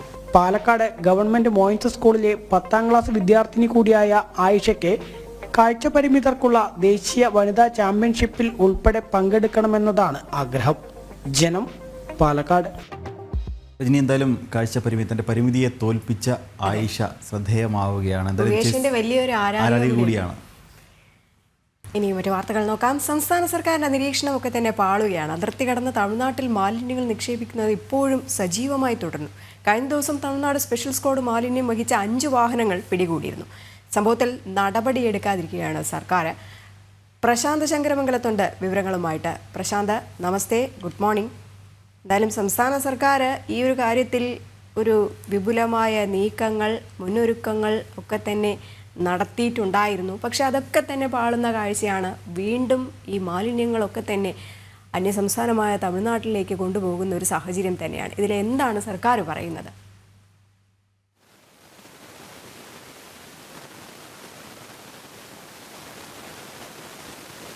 Good morning Rajani, Nikhil. മലയാളികളെയും അതുപോലെ തന്നെ കേരളത്തെയും ഒന്നാകെ നാണം കെടുത്തുന്ന അല്ലെങ്കിൽ നാണക്കേട്ടിലേക്ക് തള്ളിവിടുന്ന സംഭവമാണ് ഇപ്പോൾ ഉണ്ടായിക്കൊണ്ടിരിക്കുന്നത്. മാലിന്യ സംസ്കരണത്തിന് വേണ്ടിയിട്ട് ഒരുപാട് കാര്യങ്ങൾ ചെയ്യുന്നു എന്നാണ് നമ്മുടെ സംസ്ഥാന സർക്കാർ അവകാശപ്പെടുന്നത്. എന്നാൽ ഇത്തരം അവകാശവാദങ്ങൾ നിലനിൽക്കെയാണ് കേരളത്തിലെ മാലിന്യങ്ങൾ അന്യ സംസ്ഥാനങ്ങളിൽ നിക്ഷേപിക്കുന്നത് പതിവാകുന്നത്. നമുക്കറിയാം, തിരുനെൽവേലിയുടെ വിവിധ ഭാഗങ്ങളിൽ, ജില്ലയിലെ വിവിധ ഭാഗങ്ങളിൽ മാലിന്യം നിക്ഷേപിക്കുകയും അത് വലിയ വിവാദമാകുകയും തമിഴ്നാട്ടിലെ BJP അധ്യക്ഷൻ തന്നെ രംഗത്ത് വരികയും ചെയ്തിരുന്നു. തുടർന്ന് കേരളത്തിലെ തിരുവനന്തപുരം ജില്ലാ കളക്ടറും മറ്റ് 60ഓളം വരുന്ന ഉദ്യോഗസ്ഥരും സംഭവ സ്ഥലത്തെത്തിയും, അതായത് തിരുനെൽവേലിയിലെത്തിയും മാലിന്യങ്ങൾ നീക്കം ചെയ്ത് അവിടെ നിന്ന് മാലിന്യങ്ങൾ കണ്ടെയ്നറുകളിലാക്കി തലസ്ഥാന നഗരിയിലേക്ക്, ജില്ലയിലേക്ക് കൊണ്ടുവരികയും സംസ്കരിക്കുന്ന നടപടിയിലേക്കൊക്കെ പോവുകയും ഒക്കെ ചെയ്തതെല്ലാം നമ്മൾ പത്രങ്ങളിലൂടെയും നമ്മൾ തന്നെ റിപ്പോർട്ട് ചെയ്യുകയും ചെയ്തതാണ്. അത്രയ്ക്ക് ആ സംഭവങ്ങൾ നിലനിൽക്കെ അതിൽ അന്വേഷണം പുരോഗമിക്കുന്നതിനിടയിലാണ് കഴിഞ്ഞ ദിവസം സമാനമായൊരു സാഹചര്യം ഉണ്ടാകുന്നത്. കന്യാകുമാരി ജില്ലയിൽ പഞ്ചിമൂടിനടുത്ത് വെച്ചാണ് 5 വാഹനങ്ങൾ, കേരളത്തിൽ നിന്നുള്ള ഹോട്ടൽ മാലിന്യങ്ങൾ കയറ്റിക്കൊണ്ടുപോയ 5 വാഹനങ്ങൾ തമിഴ്നാട് പോലീസ് അറസ്റ്റ് ചെയ്തത്. തമിഴ്നാട് പോലീസിന് ഇതുമായി ബന്ധപ്പെട്ട ഒരു രഹസ്യ വിവരം ലഭിച്ചിരുന്നു. അതായത് ഈ ചെക്ക് പോസ്റ്റുകൾ ഇല്ലാത്ത സ്ഥലങ്ങളിലൂടെ, മറ്റ് ഭാഗങ്ങളിലൂടെ എല്ലാം വ്യാപകമായി ഇത്തരം മാലിന്യങ്ങൾ കൊണ്ടുപോകുന്നു എന്നൊരു രഹസ്യ വിവരം തമിഴ്നാട് പോലീസിന് ലഭിച്ചിരുന്നു. ഇതിൻ്റെ തുടർന്നുള്ളൊരു അന്വേഷണം പോലീസ് നടത്തുകയും ആ അന്വേഷണത്തിനൊടുവിലാണ് ഈ 5 വാഹനങ്ങളും 9 പേരെ, ഈ വാഹനങ്ങളുമായി പോയ 9 പേരെയും അറസ്റ്റ് ചെയ്തു. അതിൽ 5 മലയാളികളാണ്, 3 തമിഴ്നാട് സ്വദേശി, 1 ആസാം സ്വദേശി എന്നിവരെയാണ് അറസ്റ്റ് ചെയ്തത്. ഇത്തരം സംഭവങ്ങൾ ഉണ്ടാകുകയും ചെയ്തു. അവരിൽ നിന്നും ലഭിച്ച വിവരമാണ് ഈ തമിഴ്നാട് പോലീസ് ലഭിച്ചത്. ഇതിന് ഏജൻസികൾ പ്രവർത്തിക്കുന്നുണ്ട് എന്നൊരു വിവരം ഇവർ നൽകുന്നുണ്ട്. അതായത് ഇത്തരം മാലിന്യങ്ങൾ ശേഖരിച്ചത് എവിടെ നിന്നും തങ്ങൾക്ക് അറിയില്ല, എന്നാൽ ഇതുമായി ബന്ധപ്പെട്ട ഏജന്റുകൾ ഉണ്ട് എന്നൊരു വിവരം ഈ കസ്റ്റഡിയിലെടുത്ത ആളുകൾ പറയുകയും ചെയ്തിരുന്നു. സമാനമായ സാഹചര്യം എന്ന് പറയുന്നത്, നമുക്കറിയാം, കേരളത്തിൽ മാലിന്യ സംസ്കരണത്തിന് ഒട്ടേറെ പദ്ധതികൾ ആവിഷ്കരിക്കുകയും ഒക്കെ ചെയ്യുന്ന സർക്കാരാണ് എന്നാണ് ഈ പിണറായി സർക്കാർ അവകാശപ്പെടുന്നത്. എന്നാൽ അതൊന്നും ഫലവത്താവുന്നില്ല എന്നതാണ് ഏറ്റവും എടുത്തു പറയുന്നത്. ഹോട്ടൽ മാലിന്യങ്ങളടക്കം വലിയ തോതിൽ അന്യസംസ്ഥാനങ്ങളിൽ പോയി തെരുവോരങ്ങളിലും ജനവാസ മേഖലകളിലടക്കം നിക്ഷേപിക്കുകയും അത് കേരള ജനതയ്ക്കും സംസ്ഥാനത്തിനും ഒട്ടാകെ നാണക്കേടുണ്ടാക്കുന്ന നിലയിലേക്ക് എത്തുകയും ചെയ്യുന്നു. നേരത്തെ തന്നെ ഇതിൽ നിരീക്ഷണം ശക്തമാക്കുമെന്നെല്ലാം ഗവൺമെന്റ് പറഞ്ഞിരുന്നു, സർക്കാർ പറഞ്ഞിരുന്നു. എന്നാൽ തദ്ദേശ സ്വയംഭരണ വകുപ്പടക്കം പറയുകയും ചെയ്തു. തദ്ദേശ സ്വയംഭരണ വകുപ്പിന്റെ ഒരു അന്വേഷണം കൂടി ഈ വിഷയത്തിൽ, ഈ തിരുനെൽവേലി വിഷയത്തിൽ നിലനിൽക്കുന്ന സാഹചര്യമാണ് നിലവിലുള്ളത്.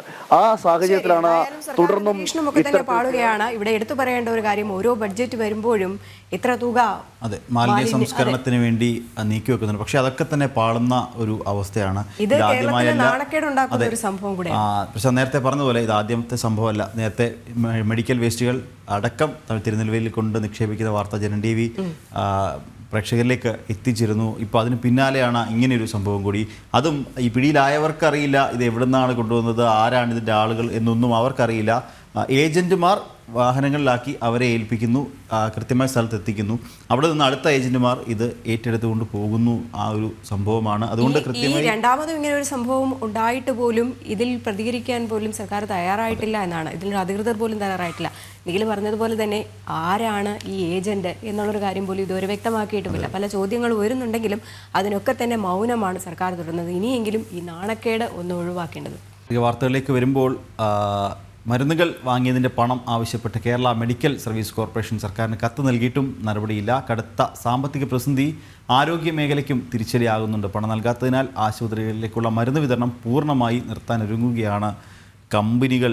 വിവരങ്ങൾ രശ്മി കാർത്തിക ചേരുന്നുണ്ട്. രശ്മി, ഈയൊരു പണം സർക്കാരിൻ്റെ കയ്യിൽ പണമില്ലാത്തത് അത് സാമ്പത്തിക പ്രതിസന്ധി അത് ആരോഗ്യ മേഖലയ്ക്കും വലിയൊരു തിരിച്ചടി ആവുകയാണ് അല്ലേ? അങ്ങനെ തന്നെയാണ് നിഖിൽ. സംസ്ഥാനത്തെ മരുന്ന് സംഭരണത്തിലെ കുടിശ്ശിക അനുവദിക്കുന്നതിൽ ധനവകുപ്പിന്റെ ഭാഗത്തു നിന്നുണ്ടാകുന്നത് ഗുരുതരമായിട്ടുള്ള വീഴ്ചയാണ്. കുടിശ്ശിക തുക അനുവദിക്കണമെന്ന് ആവശ്യപ്പെട്ട് പലതവണ കേരള മെഡിക്കൽ സർവീസ് കോർപ്പറേഷൻ ധനവകുപ്പിന് കത്ത് നൽകിയിരുന്നു. പക്ഷേ പ്രയോജനമുണ്ടായില്ല. ഇതേ തുടർന്നാണ് പിന്നീട് KMCL MD doctor Vinayak Goyal chief secretary Sarada Murali തന്നെ കത്ത് നൽകുന്നത്. മരുന്ന് കമ്പനികളുടെ കുടിശ്ശിക തീർത്തില്ലെങ്കിൽ കടുത്ത പ്രതിസന്ധി ഉണ്ടാകുമെന്നുള്ളതാണ് ഈ കത്തിൽ പറഞ്ഞിരുന്ന ഒരു കാര്യം. പക്ഷേ കത്ത് നൽകി ഇത്രത്തോളം ആഴ്ചകൾ പിന്നിട്ടിട്ടും അക്കാര്യത്തിൽ യാതൊരു നടപടിയും സർക്കാരിന്റെ ഭാഗത്തുനിന്ന് ഉണ്ടായിട്ടില്ല എന്നുള്ളതാണ്. ഈ ഒരു സാഹചര്യത്തിൽ ആശുപത്രികളിലേക്കുള്ള മരുന്ന് വിതരണം പൂർണ്ണമായും നിർത്താനാണ് ഈ വിതരണ കമ്പനികൾ നിലവിലെടുത്തിരിക്കുന്ന തീരുമാനം. കഴിഞ്ഞ നമുക്കറിയാം കോഴിക്കോട് മെഡിക്കൽ കോളേജിലേക്കുള്ള മരുന്ന് വിതരണം കമ്പനി പൂർണ്ണമായും നിർത്തിയിരുന്നു. കോഴിക്കോട് മെഡിക്കൽ കോളേജിൽ മാത്രം 90 കോടി രൂപയാണ് കുടിശ്ശിക. അതുപോലെ തന്നെ തിരുവനന്തപുരം മെഡിക്കൽ കോളേജിലും സമാനമായ രീതിയിൽ വലിയൊരു തുക കുടിശ്ശിക ഇനത്തിൽ നൽകാനുണ്ട്. അപ്പം മരുന്നുക്ഷാമം സംബന്ധിച്ച വാർത്ത ജനം TV തുടർച്ചയായി അതിന്റെ റിപ്പോർട്ട് നൽകിയിരുന്നു. ഇതേ തുടർന്ന് ഒരിക്കൽ ആരോഗ്യമന്ത്രി വിഷയത്തിൽ ഇടപെടുകയും ആശുപത്രികളിലേക്ക് മരുന്ന് എത്തിക്കുകയും ചെയ്തിരുന്നു. അപ്പോൾ ഒരു 116 കോടി രൂപ അനുവദിച്ചു, KMCL അനുവദിച്ചിരുന്നു. പക്ഷേ നിലവിൽ 500 കോടി രൂപയാണ് ഈ മരുന്ന് നൽകി വിതരണം ചെയ്ത വകയിൽ ഓരോ കമ്പനികൾക്കും നൽകാനുള്ളത്. ഇനി കുടിശ്ശിക തുക പൂർണ്ണമായും നൽകിയില്ലെങ്കിൽ മരുന്ന് വിതരണം ചെയ്യില്ല എന്നുള്ള ഉറച്ച നിലപാടിലാണ് മരുന്ന് വിതരണ കമ്പനികൾ. ഏതായാലും ഒരു കാര്യം ഉറപ്പിക്കാം, ഉടൻ തന്നെ ധനവകുപ്പ് പണം അനുവദിച്ചില്ല അല്ലെങ്കിൽ സർക്കാർ ഈ വിഷയത്തിൽ ഇടപെട്ടില്ലെങ്കിൽ സംസ്ഥാനത്ത് ആശുപത്രികളിലെ മരുന്ന് ക്ഷാമം അതിരൂക്ഷമാകും. അതന്നെയാണ് രശ്മി. കാരണം ഈ സംസ്ഥാനത്തെ സാമ്പത്തിക പ്രതിസന്ധി ആരോഗ്യ മേഖലയെ കൂടെയാണ് ബാധിച്ചിരിക്കുന്നത് എന്നുള്ളൊരു വാർത്ത തന്നെയാണിത്. ഇന്നലെ നമ്മൾ കണ്ടതാണ് കോഴിക്കോട് മെഡിക്കൽ കോളേജിൽ മരുന്ന് ഇല്ല എന്ന് പറയുന്നത്. രോഗികളാണ് ഇതിൽ നട്ടം തിരിയുന്നത്. പല പല ആവശ്യങ്ങൾക്ക് അല്ലെങ്കിൽ പല പല പരിപാടികൾക്കായിട്ട് കോടികൾ മുടക്കുന്ന സർക്കാർ എന്തുകൊണ്ട് ഈ ആരോഗ്യവകുപ്പിൽ മാത്രം ഇത്തരത്തിലുള്ള അനാസ്ഥ കാണിക്കുന്നു എന്നുള്ള ചോദ്യമാണ് വരുന്നത്. രശ്മി കാർത്തികയാണ് റിപ്പോർട്ട് നൽകിയത്. രജനി, നമ്മൾ ഇടുക്കി എന്ന് പറയുമ്പോൾ കേൾക്കുമ്പോൾ തന്നെ നമുക്ക് പ്രത്യേക ഒരു സുഖം, ഒരു പ്രത്യേക വൈബ് തോന്നുന്ന മഞ്ഞു മൂടിയ സ്ഥലം. ഇടുക്കിയിലെ ഏത് സ്ഥലത്തേക്ക് പോയാലും അത് ദൃശ്യ മനോഹരമായിരിക്കും അവിടുത്തെ കാഴ്ചകളൊക്കെ. അത്തരത്തിലുള്ളൊരു റിപ്പോർട്ടിലേക്കാണ് സുബിൻ തോമസ് ആയ റിപ്പോർട്ടിലേക്ക് നമുക്ക് പോകേണ്ടതുണ്ട്. ഇടുക്കി അഞ്ചുരുളി തുരങ്കത്തിൻ്റെയും തടാകത്തിൻ്റെയും ഒക്കെ വിശേഷങ്ങളും കാഴ്ചകളും പ്രേക്ഷകരിലേക്ക് നമ്മൾ എത്തിച്ചിട്ടുണ്ട്. ഇന്ന് നമ്മൾ അഞ്ചുരുളിക്ക് സമാന്തരമായ ചരിത്രമുറങ്ങുന്ന ഒരിടത്തേക്കാണ് പോകുന്നത്, അഞ്ചുരുളി മുനമ്പിലേക്ക്. കട്ടപ്പന കുട്ടിക്കാനം റോഡിൽ നിന്നും 3 കിലോമീറ്റർ സഞ്ചരിച്ചാൽ അഞ്ചുരുളി മുനമ്പിലേക്കുള്ള മൺപാതയിലേക്ക് എത്താം. തേക്ക് പ്ലാന്റേഷനിലൂടെയുള്ള യാത്ര പതിയെ വനത്തിനുള്ളിലൂടെയാവും. ചുറ്റിപ്പിടഞ്ഞ വേരുകളും വള്ളിപ്പടർപ്പുകളും വനഭംഗിയും ആസ്വദിച്ചുള്ള യാത്ര.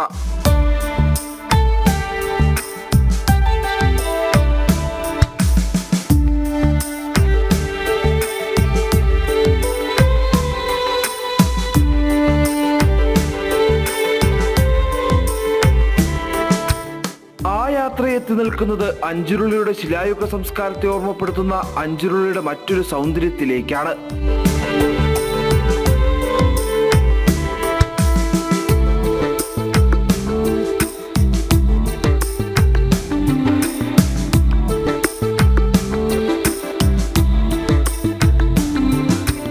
മൂന്നു വശവും വെള്ളത്താൽ ചുറ്റപ്പെട്ട പ്രദേശം. ഭൂമിയെ കീറിമുറിച്ച് ജലം അങ്ങനെ പരന്നു കിടക്കുന്നു. പച്ചപുതച്ച ചെറുതുരുത്തുകൾ. ഇരട്ടയാർ ഡാമിൽ നിന്നും വെള്ളമെത്തിക്കുന്ന അഞ്ചുരുളി ടണലിന്റെയും ചെറുവെള്ളച്ചാട്ടത്തിന്റെയും വിദൂര ദൃശ്യം. അതിനപ്പുറം ഇടുക്കിയുടെ ശിലായുഗ സംസ്കാരത്തിന്റെ ചരിത്ര സ്മാരകങ്ങളും.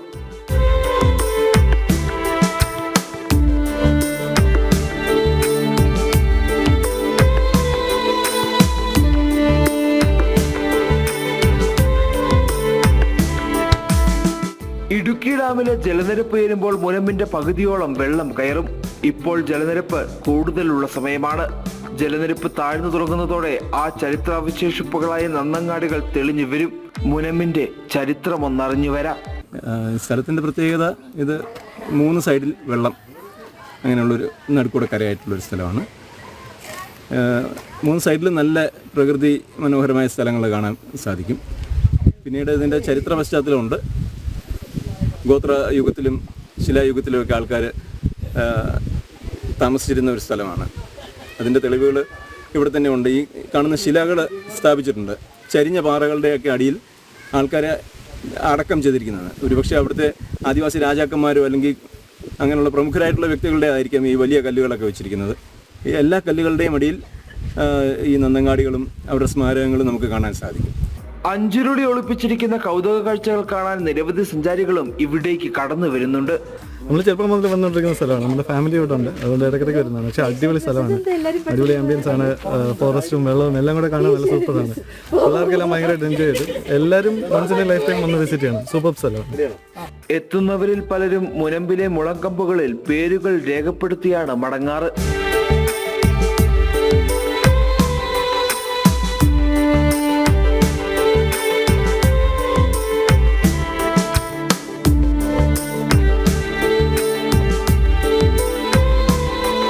നിലവിലുള്ള വെള്ളമിറങ്ങുന്നതോടെ നമുക്ക് കാണാൻ കഴിയുന്നത് അഞ്ചുരുളി മുനമ്പിന്റെ മറ്റൊരു കാഴ്ചയാണ്. ഏതു സമയവും സന്ദർശകർക്ക് പ്രതീക്ഷയോടെ എത്താവുന്ന ഒരു സ്ഥലമാണ് മുനമ്പ്.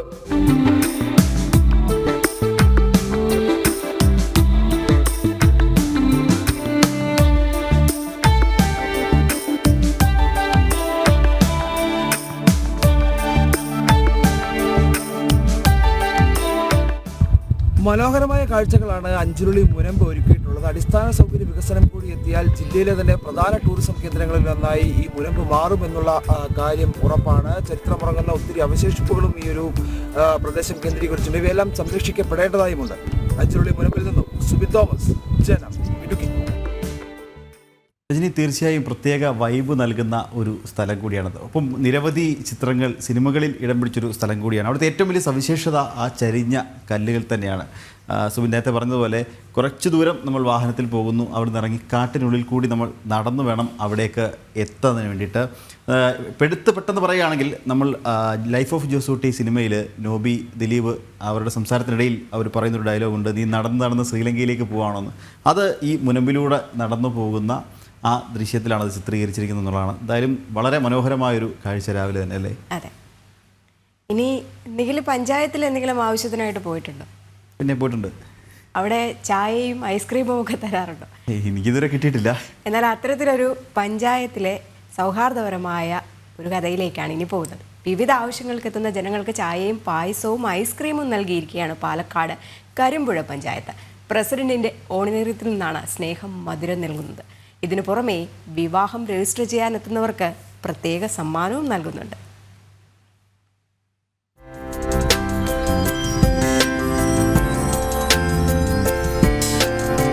ഇഞ്ചി, നാരങ്ങ, കൈതച്ചക്ക, ഗ്രീൻ ടീ തുടങ്ങി 4 തരം ചായ. ആഴ്ചയിൽ 1 ദിവസം ഐസ്ക്രീം, 1 ദിവസം പായസം. കുട്ടികൾക്ക് മിഠായി. പാലക്കാട് കരിമ്പുഴ ഗ്രാമപഞ്ചായത്ത് ഓഫീസിൽ വിവിധ ആവശ്യങ്ങൾക്കെത്തുന്ന ജനങ്ങൾക്ക് സൗജന്യമായി നൽകുന്ന വിഭവങ്ങളാണിവ. പ്രസിഡന്റ് ഹനീഫയുടെ ഓണറേറിയത്തിൽ നിന്നാണ് ഈ സൽക്കാരം നൽകുന്നത്. ഇതിനു പുറമെ വിവാഹം രജിസ്റ്റർ ചെയ്യാൻ എത്തുന്നവർക്ക് പ്രത്യേക സമ്മാനവും നൽകുന്നുണ്ട്.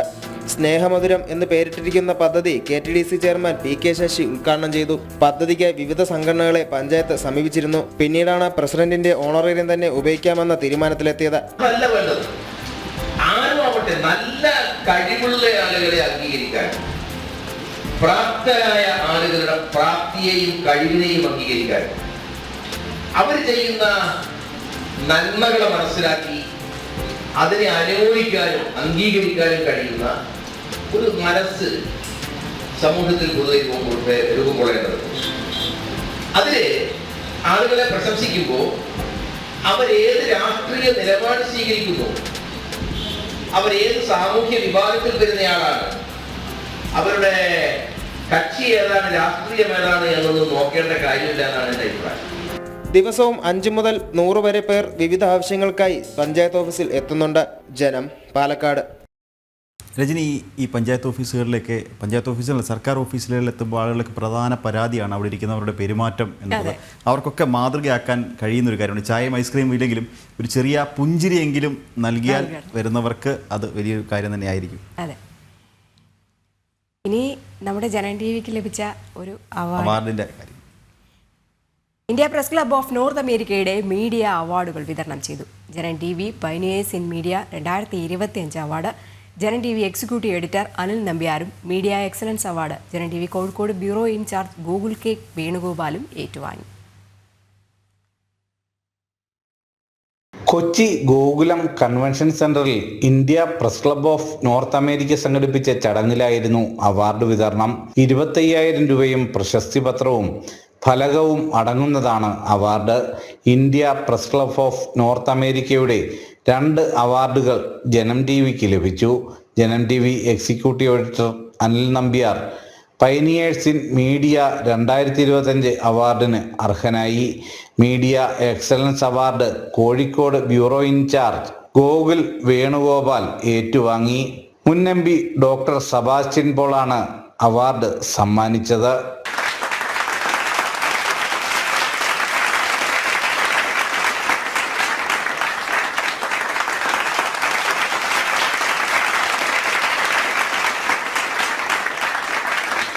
India press club of north America ഭാരവാഹികളായ സുനിൽ ട്രീ സ്റ്റാർ, ഷിജോ പൗലോസ്, രാജു പള്ളത്ത് എന്നിവരുടെ നേതൃത്വത്തിലായിരുന്നു ചടങ്ങുകൾ സംഘടിപ്പിച്ചത്. പ്രതിപക്ഷ നേതാവ് VD സതീശൻ, ഹൈബി ഈഡൻ MP എന്നിവരും ചടങ്ങിൽ പങ്കെടുത്തു. ജനം, കൊച്ചി. രജനി, നമുക്കിനി ഒരു ബിരിയാണിയുടെ കഥയിലേക്കാണ് പോകേണ്ടതല്ലേ. ഒരു ബിരിയാണിക്ക് സാധാരണ നമ്മൾ തിരുവനന്തപുരത്തൊക്കെ 100, 110, 80 കിട്ടുന്നുണ്ട്. പക്ഷേ 20 രൂപയ്ക്കൊരു ബിരിയാണി കിട്ടും എന്ന് പറഞ്ഞാൽ വിശ്വസിക്കാൻ കുറച്ച് പാടാണ്. നമുക്ക് വിശ്വസിക്കാനാവില്ല. എന്നാൽ 20 രൂപയ്ക്ക് ബിരിയാണി ലഭിക്കുന്ന, 30 രൂപയ്ക്ക് ചിക്കൻ, മീൻ വിഭവങ്ങൾ ലഭിക്കുന്ന കടകളുണ്ട്. എവിടെയാണെന്നല്ലേ? കേരളത്തിലല്ല, നമ്മുടെ തൊട്ടയൽപക്കമായ കോയമ്പത്തൂരിലാണ് ഇത്രയും വില കുറഞ്ഞ വിലയ്ക്ക് ഈ വിഭവങ്ങളൊക്കെ വിൽക്കുന്നത്. അരുൺ ആലത്തൂർ ഈ വെറൈറ്റി ഭക്ഷണ കേന്ദ്രങ്ങൾ പരിചയപ്പെടുത്തും. ആ റിപ്പോർട്ട് കാണാം.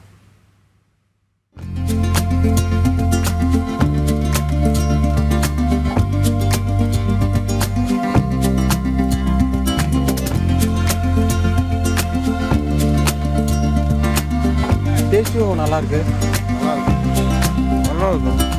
20 രൂപയ്ക്ക് ബിരിയാണി കേൾക്കുമ്പോൾ ഒരു കൗതുകം ഉണ്ടാവും. കോയമ്പത്തൂരിലെ ബ്രൂക്ക്ഫീൽഡ്സ് മാളിന്റെ ഓപ്പോസിറ്റുള്ള റോഡിലെ നിരവധി വഴിയോര കച്ചവട കേന്ദ്രങ്ങളിലാണ് ഈ 20 രൂപയ്ക്ക് ബിരിയാണി കച്ചവടം നടത്തുന്നത്. എങ്ങനെയാണ് ഇത്രയും കുറഞ്ഞ പൈസയ്ക്ക് ഇവർ കച്ചവടം നടത്തുന്നത് നമുക്ക് കാണാം.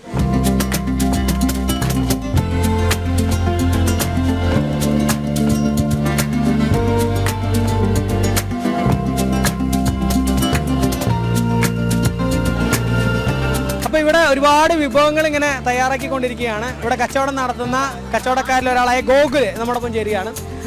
எப்படிங்கண்ணா இந்த 20 ரூபீஸுக்கெல்லாம் பிரியாணி கொடுக்குறீங்க? நமக்கு இந்த ரேட் கொடுக்குறது நம்மளுக்கு கட்டுப்படியாக ஓன் பிஸ்னஸ் தாங்க. ஃபேமிலியாக ரன் பண்ணிகிட்டு இருக்கோங்க. நம்மளுக்கு அதனால் நம்மளுக்கு 20 ரூபாய்க்கு கொடுக்க முடியுதுங்க. ஒரு நாளைக்கு சேலரி கிடச்சா போதுங்க. மந்த்லி 1 சேலரி கிடச்சா போதுங்க.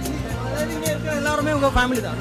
ஆமாங்க. அப்பா, அம்மா, நான் அவங்க பையன் 3 பேர் ரன் பண்ணுறாங்க. ஃபேமிலியாக இந்த கடை ரன் பண்ணிகிட்டு இருக்காங்க. அதனால் இந்த ரேட்டுக்கு கொடுக்க முடியுதுங்க. எதெல்லாம் ஐட்டம்ஸ் இருக்குதுங்க நம்ம கடையில்? Chicken biryani, chilli biryani, beef biryani, முட்டை பிரியாணி, குடல் பிரியாணி, ஈரல் biryani, pepper chicken biryani with empty பிரியாணிங்க. தக்காளி சாதம், தயிர் சாதம் இருக்குங்க. எத்தனை வருஷமாக இங்கே நடத்துகிறேங்க? 25 வருஷமாக ரன் பண்ணிகிட்டு இருக்கோங்க. நிறைய ஆளுங்க வருதா? கவர்மெண்ட் லீவ் டைம்னா பசங்க கூட்டம், ஃபேமிலி கூட்டம் வருவாங்க. இப்போ ஒரு ஃபேமிலி வந்தாங்கன்னா அவங்க கடை மினிமம் 200 இருந்தால் பவர் ஃபுல்லாக சாப்பிட்லாங்க. குழந்தைகளுக்கு கூட 10 രൂപയ്ക്ക് கூட கொடுக்குறேன். ஆமாங்க. குழந்தைகளுக்கு ஆஃப் பிரியாணி 10 രൂപയ്ക്ക് തരുവാங்க. അത് തന്നെയാണ്. ഏതായാലും വളരെ കുറഞ്ഞ പൈസയ്ക്കാണ് ഇവർ കച്ചവടം ചെയ്യുന്നത്. ഇവരുടെ കുടുംബത്തിലെ ആളുകളാണ്, അതായത് ഗോകുലിൻ്റെ അച്ഛൻ, അമ്മ, അങ്ങനെ എല്ലാവരുമാണ് ഇവിടെ ജോലി ചെയ്യുന്നത്. അതുകൊണ്ട് തന്നെയാണ് അവർക്ക് ഇത്രയും കുറഞ്ഞ പൈസയ്ക്ക് ഈ ഭക്ഷണം നൽകാൻ കഴിയുന്നത് എന്നുള്ളതാണ് ഇവർ പറയുന്നത്.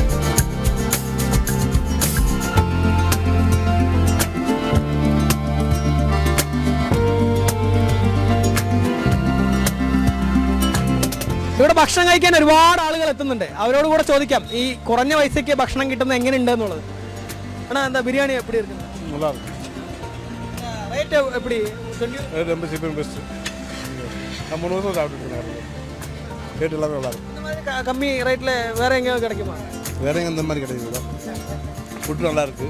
இந்த ஒரு சைடு வெயிட் இல்லை. என்னென்ன நல்லா இருக்கு? நீங்க என்ன சாப்பிட்டீங்க? எல்லாமே சாப்பிட்டுருக்கேன். எல்லாமே நல்லா இது முறை இல்லை. பிரியாணி எப்படி இருக்குங்க? நல்லா இருக்கு.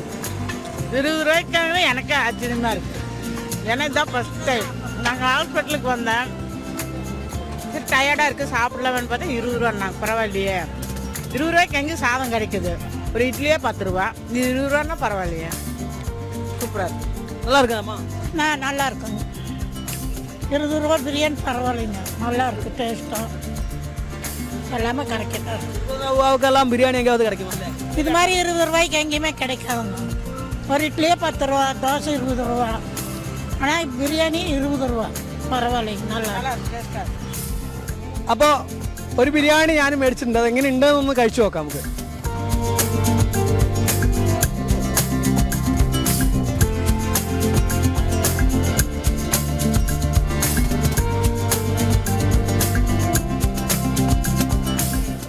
നല്ല രുചിയുണ്ട് ബിരിയാണിക്ക്. തമിഴ്നാട് ബിരിയാണിയാണ്. പാലക്കാട് പ്രദേശങ്ങളിലൊക്കെ റാവുത്തർ ബിരിയാണി എന്ന് പറയുന്ന തരത്തിലുള്ള ബിരിയാണിയാണ്.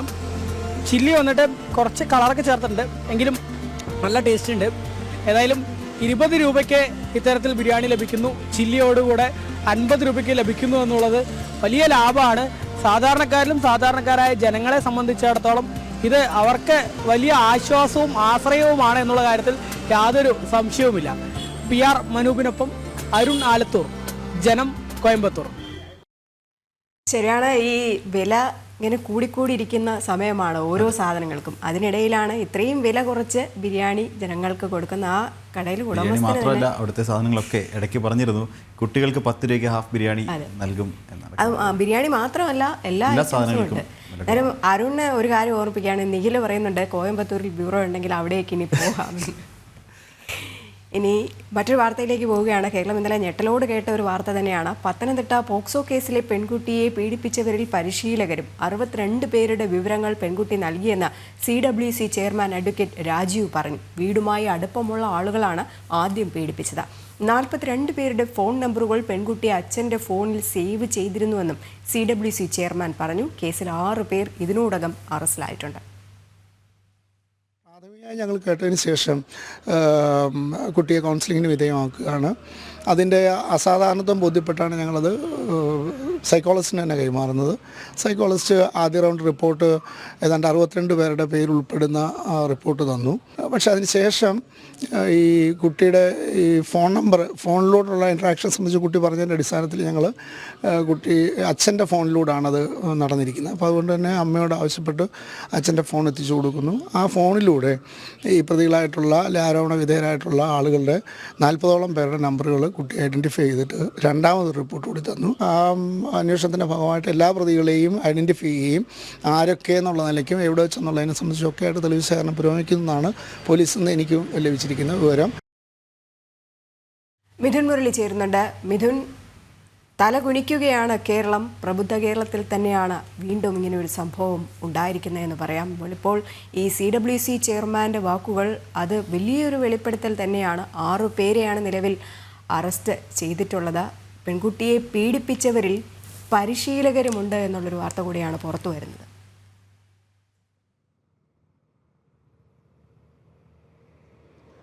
രജനി, കേരള സമൂഹത്തെ ലജ്ജിപ്പിച്ച ഒരു സംഭവമാണ് കഴിഞ്ഞ ദിവസം പത്തനംതിട്ടയിൽ നിന്ന് പുറത്തു വന്നത്. 5 വർഷത്തിനിടയിൽ 62 പേർ ഒരു പ്രായപൂർത്തിയാകാത്ത പെൺകുട്ടിയെ പീഡിപ്പിക്കുന്നു.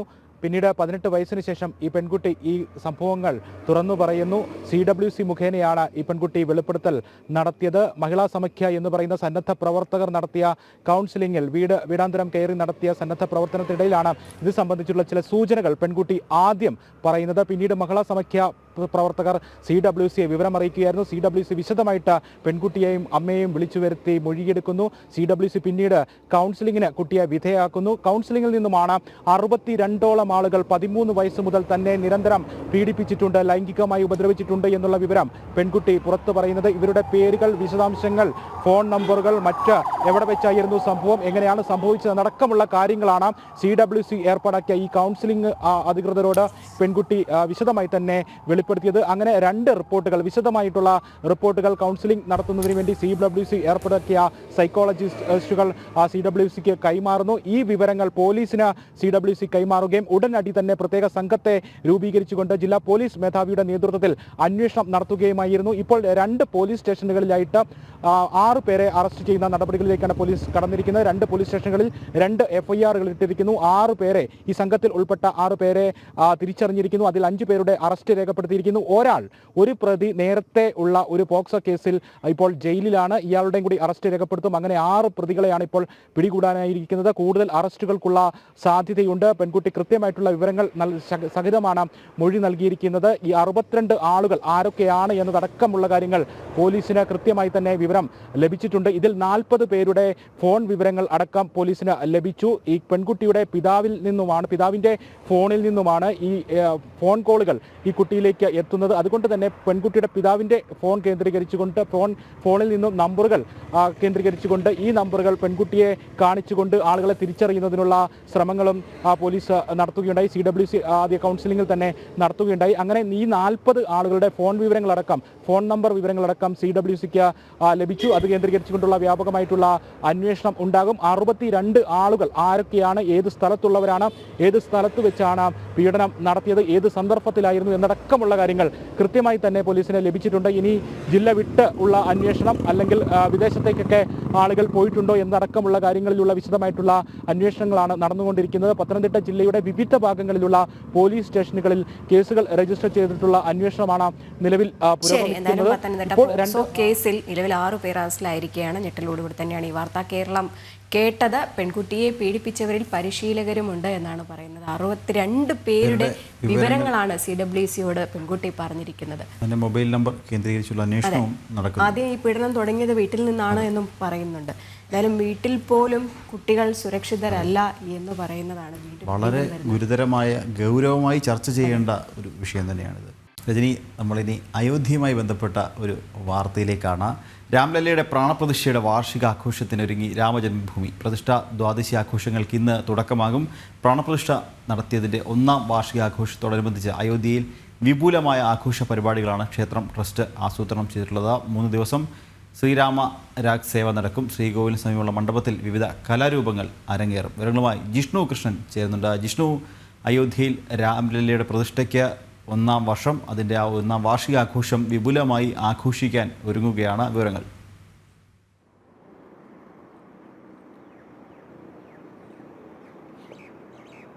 നിഖിലേ, രജനി, നമസ്തേ, ഗുഡ് മോർണിംഗ്. അയോധ്യ വീണ്ടും ഒരു ഉത്സവ ലഹരിയിലേക്ക് എത്തുകയാണ്. കാരണം രാംലല്ലയുടെ പ്രാണപ്രതിഷ്ഠ നടത്തിയിട്ട് 1 വർഷം ആകാനാകുന്ന പ്രാണപ്രതിഷ്ഠയുടെ 1ാം വാർഷിക ആഘോഷം അല്ലെങ്കിൽ പൂജകളും പ്രത്യേക പൂജകളും അതുമായി ബന്ധപ്പെട്ട സാംസ്കാരിക കലാപരിപാടികളും എല്ലാമായി തന്നെ അയോധ്യ ക്ഷേത്ര നഗരി ഒരു വലിയ ഉത്സവത്തിന്റെ പ്രതീതിയിൽ തന്നെയാണുള്ളത്. അത്തരത്തിൽ പ്രാണപ്രതിഷ്ഠയുടെ ദ്വാദശി ആഘോഷങ്ങൾക്ക് ഇന്ന് തുടക്കമാവുകയാണ്. നിലവിൽ ക്ഷേത്രം ട്രസ്റ്റ് അറിയിച്ചിട്ടുള്ളത് UP മുഖ്യമന്ത്രി യോഗി ആദിത്യനാഥ് ഇന്ന് അയോധ്യയിൽ ക്ഷേത്ര നഗരിയിൽ എത്തും, രാംലല്ലയെ ദർശനം നടത്തും എന്നുള്ള വിവരം ക്ഷേത്രം ട്രസ്റ്റ് അറിയിച്ചിട്ടുണ്ട്. പ്രാണപ്രതിഷ്ഠയുടെ വാർഷികത്തോടനുബന്ധിച്ച് രാമക്ഷേത്രത്തിൽ, രാമജന്മഭൂമിയിലെ പുതുതായി നിർമ്മിച്ചിട്ടുള്ള ക്ഷേത്രത്തിൽ അവിടെ പ്രത്യേക പൂജകൾ നടക്കും, പ്രത്യേക അഭിഷേകങ്ങൾ നടക്കും. ഒപ്പം ശ്രീകോവിലിനോട് ചേർന്നിട്ടുള്ള മണ്ഡപത്തിൽ വിവിധ മേഖലകളിൽ നിന്നുള്ള, രാജ്യത്തിന്റെ വിവിധ ഭാഗങ്ങളിൽ നിന്നുള്ള സാംസ്കാരിക പരിപാടികൾ, കലാപരിപാടികൾ ഇവ അരങ്ങേറും എന്നുള്ളതാണ് ഇപ്പോൾ ക്ഷേത്രം ട്രസ്റ്റ് അറിയിച്ചിട്ടുള്ളത്. അത്തരത്തിൽ പ്രത്യേക പൂജകളും അഭിഷേകങ്ങളും സാംസ്കാരിക പരിപാടികളും കലാപരിപാടികളുമായിട്ടാണ് രാംലല്ലയുടെ പ്രാണപ്രതിഷ്ഠയുടെ വാർഷികാഘോഷം അയോധ്യ ക്ഷേത്ര നഗരി ആഘോഷമാക്കുന്നത്. കഴിഞ്ഞ വർഷം ജനുവരി 22-നാണ് അയോധ്യയിൽ രാമജന്മഭൂമിയിൽ പുതുതായി നിർമ്മിച്ചിട്ടുള്ള രാമക്ഷേത്രത്തിൽ രാംലല്ലയുടെ പ്രാണപ്രതിഷ്ഠ നടത്തിയത്. അന്ന് പ്രധാനമന്ത്രി നരേന്ദ്രമോദി യജമാന സ്ഥാനത്ത് നിന്നുകൊണ്ടായിരുന്നു രാംലല്ലയെ സ്വന്തം ജന്മഗൃഹത്തിൽ കുടിയിരുത്തുന്ന ചടങ്ങുകൾ നടന്നത്. അത് രാജ്യം മുഴുവൻ, അല്ലെങ്കിൽ ഭാരതീയർ എവിടെയെല്ലാം ഉണ്ടോ അവിടെയെല്ലാം അന്നൊരു ആഘോഷ പ്രതീതി ഉണ്ടായിരുന്നു. ജനൻ ടിവിയും വലിയ രീതിയിൽ ദിവസങ്ങൾ നീണ്ടുനിന്ന കവറേജ് രാംലല്ലയുടെ പ്രാണപ്രതിഷ്ഠയുമായി ബന്ധപ്പെട്ട് നടത്തിയിരുന്നു. അതിന് പിറകിലുള്ള ചരിത്രം നമുക്കറിയാവുന്നതാണ്. 5000 വർഷങ്ങൾക്ക് മുൻപ് ബാബറുടെ കാലത്ത് രാമജന്മഭൂമിയിലെ ക്ഷേത്രം തകർത്തതും പിന്നീട് ഓരോ കാലഘട്ടങ്ങളിൽ അതിനുവേണ്ടി ഹൈന്ദവ ജനത നടത്തിയിട്ടുള്ള പോരാട്ടങ്ങൾ, ഏറ്റവും ഒടുവിൽ സമീപകാലങ്ങളിൽ 1980-കളുടെ അവസാനത്തിലും 90-കളുടെ തുടക്കത്തിലുമെല്ലാം തന്നെ ഹിന്ദു സമൂഹവും ഒപ്പം BJPയും RSSും ഉൾപ്പെടെയുള്ള പ്രസ്ഥാനങ്ങൾ അതൊരു അജണ്ടയായി തന്നെ എടുത്തുകൊണ്ട് നടത്തിയിട്ടുള്ള കരുത്തുറ്റ പോരാട്ടങ്ങൾ, തർക്കമന്ദിരത്തിന്റെ തകർച്ച, പിന്നീട് അതിലേറ്റവും സുപ്രധാനമായത് 2019 രാജ്യത്തെ പരമോന്നത നീതിപീഠത്തിന്റെ വിധിയായിരുന്നു. 2019 നവംബർ 9-നാണ് കാലങ്ങളോളം നീണ്ടുനിന്ന അയോധ്യ തർക്കത്തിന്, അയോധ്യ രാമജന്മഭൂമിയിൽ ഹൈന്ദവർക്ക് ക്ഷേത്രം പണിയാൻ അവസരം നൽകണം, അതിന് അനുമതി നൽകണമെന്ന ആവശ്യത്തിന് സുപ്രീം കോടതി തീർപ്പ് കൽപ്പിച്ചത്. രാമജന്മഭൂമി പൂർണ്ണമായും ക്ഷേത്രത്തിന് വിട്ടു നൽകുകയും മസ്ജിദ് നിർമ്മിക്കുന്നതിന് 5 ഏക്കർ സ്ഥലം മറ്റൊരു സ്ഥലത്ത് വിട്ടു നൽകാനുള്ള ഉത്തരവ്, സുപ്രധാനമായ ഉത്തരവ് 2019 നവംബർ 9-നായിരുന്നു സുപ്രീം കോടതി വിധിച്ചത്. അതിന് ഏറ്റവും നിർണായകമായത് രാമജന്മഭൂമിയിൽ പുരാവസ്തു വകുപ്പ് ഉൾപ്പെടെ നടത്തിയിട്ടുള്ള പഠനങ്ങളാണ്. ക്ഷേത്ര നിർമ്മിതിക്ക് മുകളിലാണ് ഈ മസ്ജിദ് നിൽക്കുന്നത് എന്ന കണ്ടെത്തൽ പുരാവസ്തു വകുപ്പ് നടത്തിയിരുന്നു. ആ റിപ്പോർട്ടാണ് സുപ്രീം കോടതി വിധിയിലേക്ക് ഏറെ നിർണായകമായത്. ഏതായാലും വിധിക്ക് ശേഷം തീർത്ഥക്ഷേത്ര ട്രസ്റ്റ് രൂപീകരിക്കുകയും ക്ഷേത്ര നിർമ്മാണത്തിനുള്ള പരിപാടികൾ ആരംഭിക്കുകയും 2020 ഓഗസ്റ്റിൽ പ്രധാനമന്ത്രി നരേന്ദ്രമോദി തന്നെ ഭൂമി പൂജ നടത്തി. 2024-ലായിരുന്നു, 24 ജനുവരി 22-നായിരുന്നു ഹൈന്ദവ സമൂഹം കാലങ്ങളായി കാത്തുനിന്ന അഭിമാനത്തിന്റെ മുഹൂർത്തം, അഭിമാന മന്ദിരം വീണ്ടും രാമജന്മഭൂമിയിൽ ഉയർന്നത്.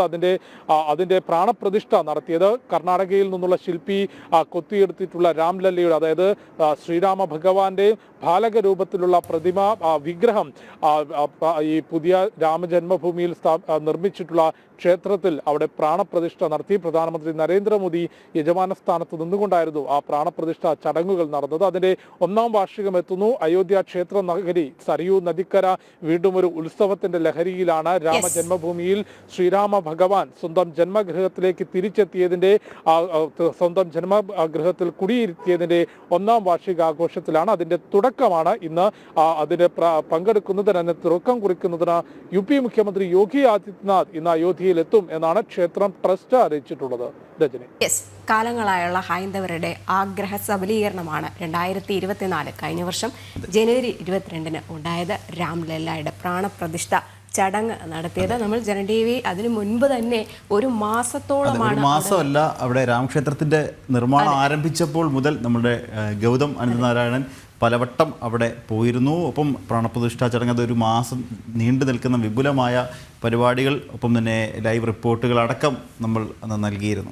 അപ്പോൾ ഒപ്പം ജിഷ്ണുവും ഉണ്ടായിരുന്നു പല പല റിപ്പോർട്ടുകൾ നൽകാനായിട്ട്. വ്യത്യസ്തമായ റിപ്പോർട്ടുകളാണ് അവിടെ നിന്ന് നൽകിക്കൊണ്ടിരുന്നത്. മറ്റാരും തന്നെ കൊടുക്കാത്ത വാർത്തകളടക്കം നമ്മൾ അയോധ്യയിൽ നിന്ന് നൽകുകയുണ്ടായി. എന്തായാലും അതിൻ്റെ വാർഷിക ആഘോഷങ്ങൾ നടക്കാൻ പോവുകയാണ്. ഇന്നതിന് തുടക്കം കുറിക്കുന്നുണ്ട്.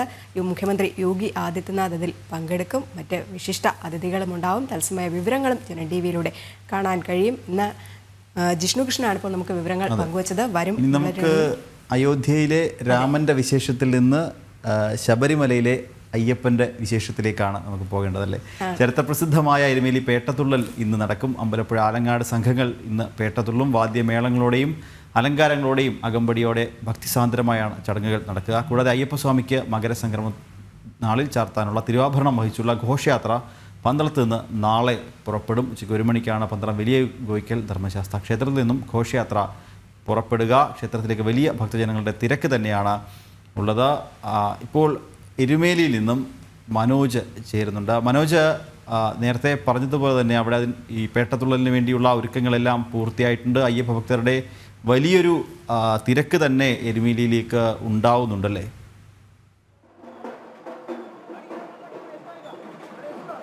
നിഖിൽ, വലിയ തിരക്ക് തന്നെയാണ് എരുമേലിയിൽ ഉണ്ടാകുന്നത്. ഈ പേട്ട ശ്രീധർമ്മശാസ്ത്ര ക്ഷേത്രത്തിന് മുന്നിലാണ് നിൽക്കുന്നത്. ഇവിടെ നമുക്കറിയാം വിവിധ സംസ്ഥാനങ്ങളിൽ നിന്നുൾപ്പെടെയുള്ള ഭക്തരെത്തുന്നു. അവർ പേട്ട തുള്ളി പോകുന്ന ദൃശ്യങ്ങളൊക്കെയാണ് നമുക്ക് കാണാൻ സാധിക്കുന്നത്. എന്തായാലും അമ്പലപ്പുഴ സംഘത്തിൻ്റെയും ആലങ്ങാട് സംഘത്തിൻ്റെയും പേട്ടതുള്ളൽ ഇന്ന് ഉണ്ടാകും. ചരിത്ര പ്രസിദ്ധമായ പേട്ടതുള്ളൽ തന്നെയാണ് അമ്പലപ്പുഴ സംഘത്തിൻ്റെ പേട്ടതുള്ളൽ. ഈ പേട്ടപ്പണം വയ്ക്കുന്നതോടുകൂടി ഇവിടേക്ക് ചെറിയമ്പലത്തിലേക്ക് എത്തിയ ശേഷം ഈ പരുന്ത്, കൃഷ്ണപ്പരുന്ത് വട്ടമിട്ട് പറന്നാലുടൻ 11 മണിക്ക് ശേഷമാണ് ഈ പേട്ടതുള്ളൽ തുടരുക. എന്തായാലും അതോടുകൂടി തന്നെ വലിയ ഒരു തിരക്ക് അനുഭവപ്പെടും. ഇപ്പോൾ തന്നെ ഗതാഗത നിയന്ത്രണമുണ്ട് ഇവിടെ. ഇനി അമ്പലപ്പുഴ പേട്ടതുള്ളൽ സംഘത്തിൻ്റെ പേട്ടതുള്ളലാണ് 11 മണിക്ക് ശേഷം. അത് കഴിഞ്ഞ ശേഷമാകും, അവർ പോയ ശേഷമാകും ഈ ആലങ്ങാട് സംഘത്തിൻ്റെ പേട്ടതുള്ളൽ. എന്തായാലും പിതൃസ്ഥാനീയരാണ് അമ്പലപ്പുഴ സംഘം. അയ്യപ്പൻ്റെ മാതൃസ്ഥാനീയരായും അതോടൊപ്പം തന്നെ ആലങ്ങാട് സംഘം അയ്യപ്പൻ്റെ പിതൃസ്ഥാനീയരായുമാണ് കണ്ടുവരുന്നത്. എന്തായാലും പേട്ടതുള്ളലിനെ സംബന്ധിച്ചിടത്തോളം നേരത്തെ തന്നെ നമുക്കറിയാവുന്നതാണ്.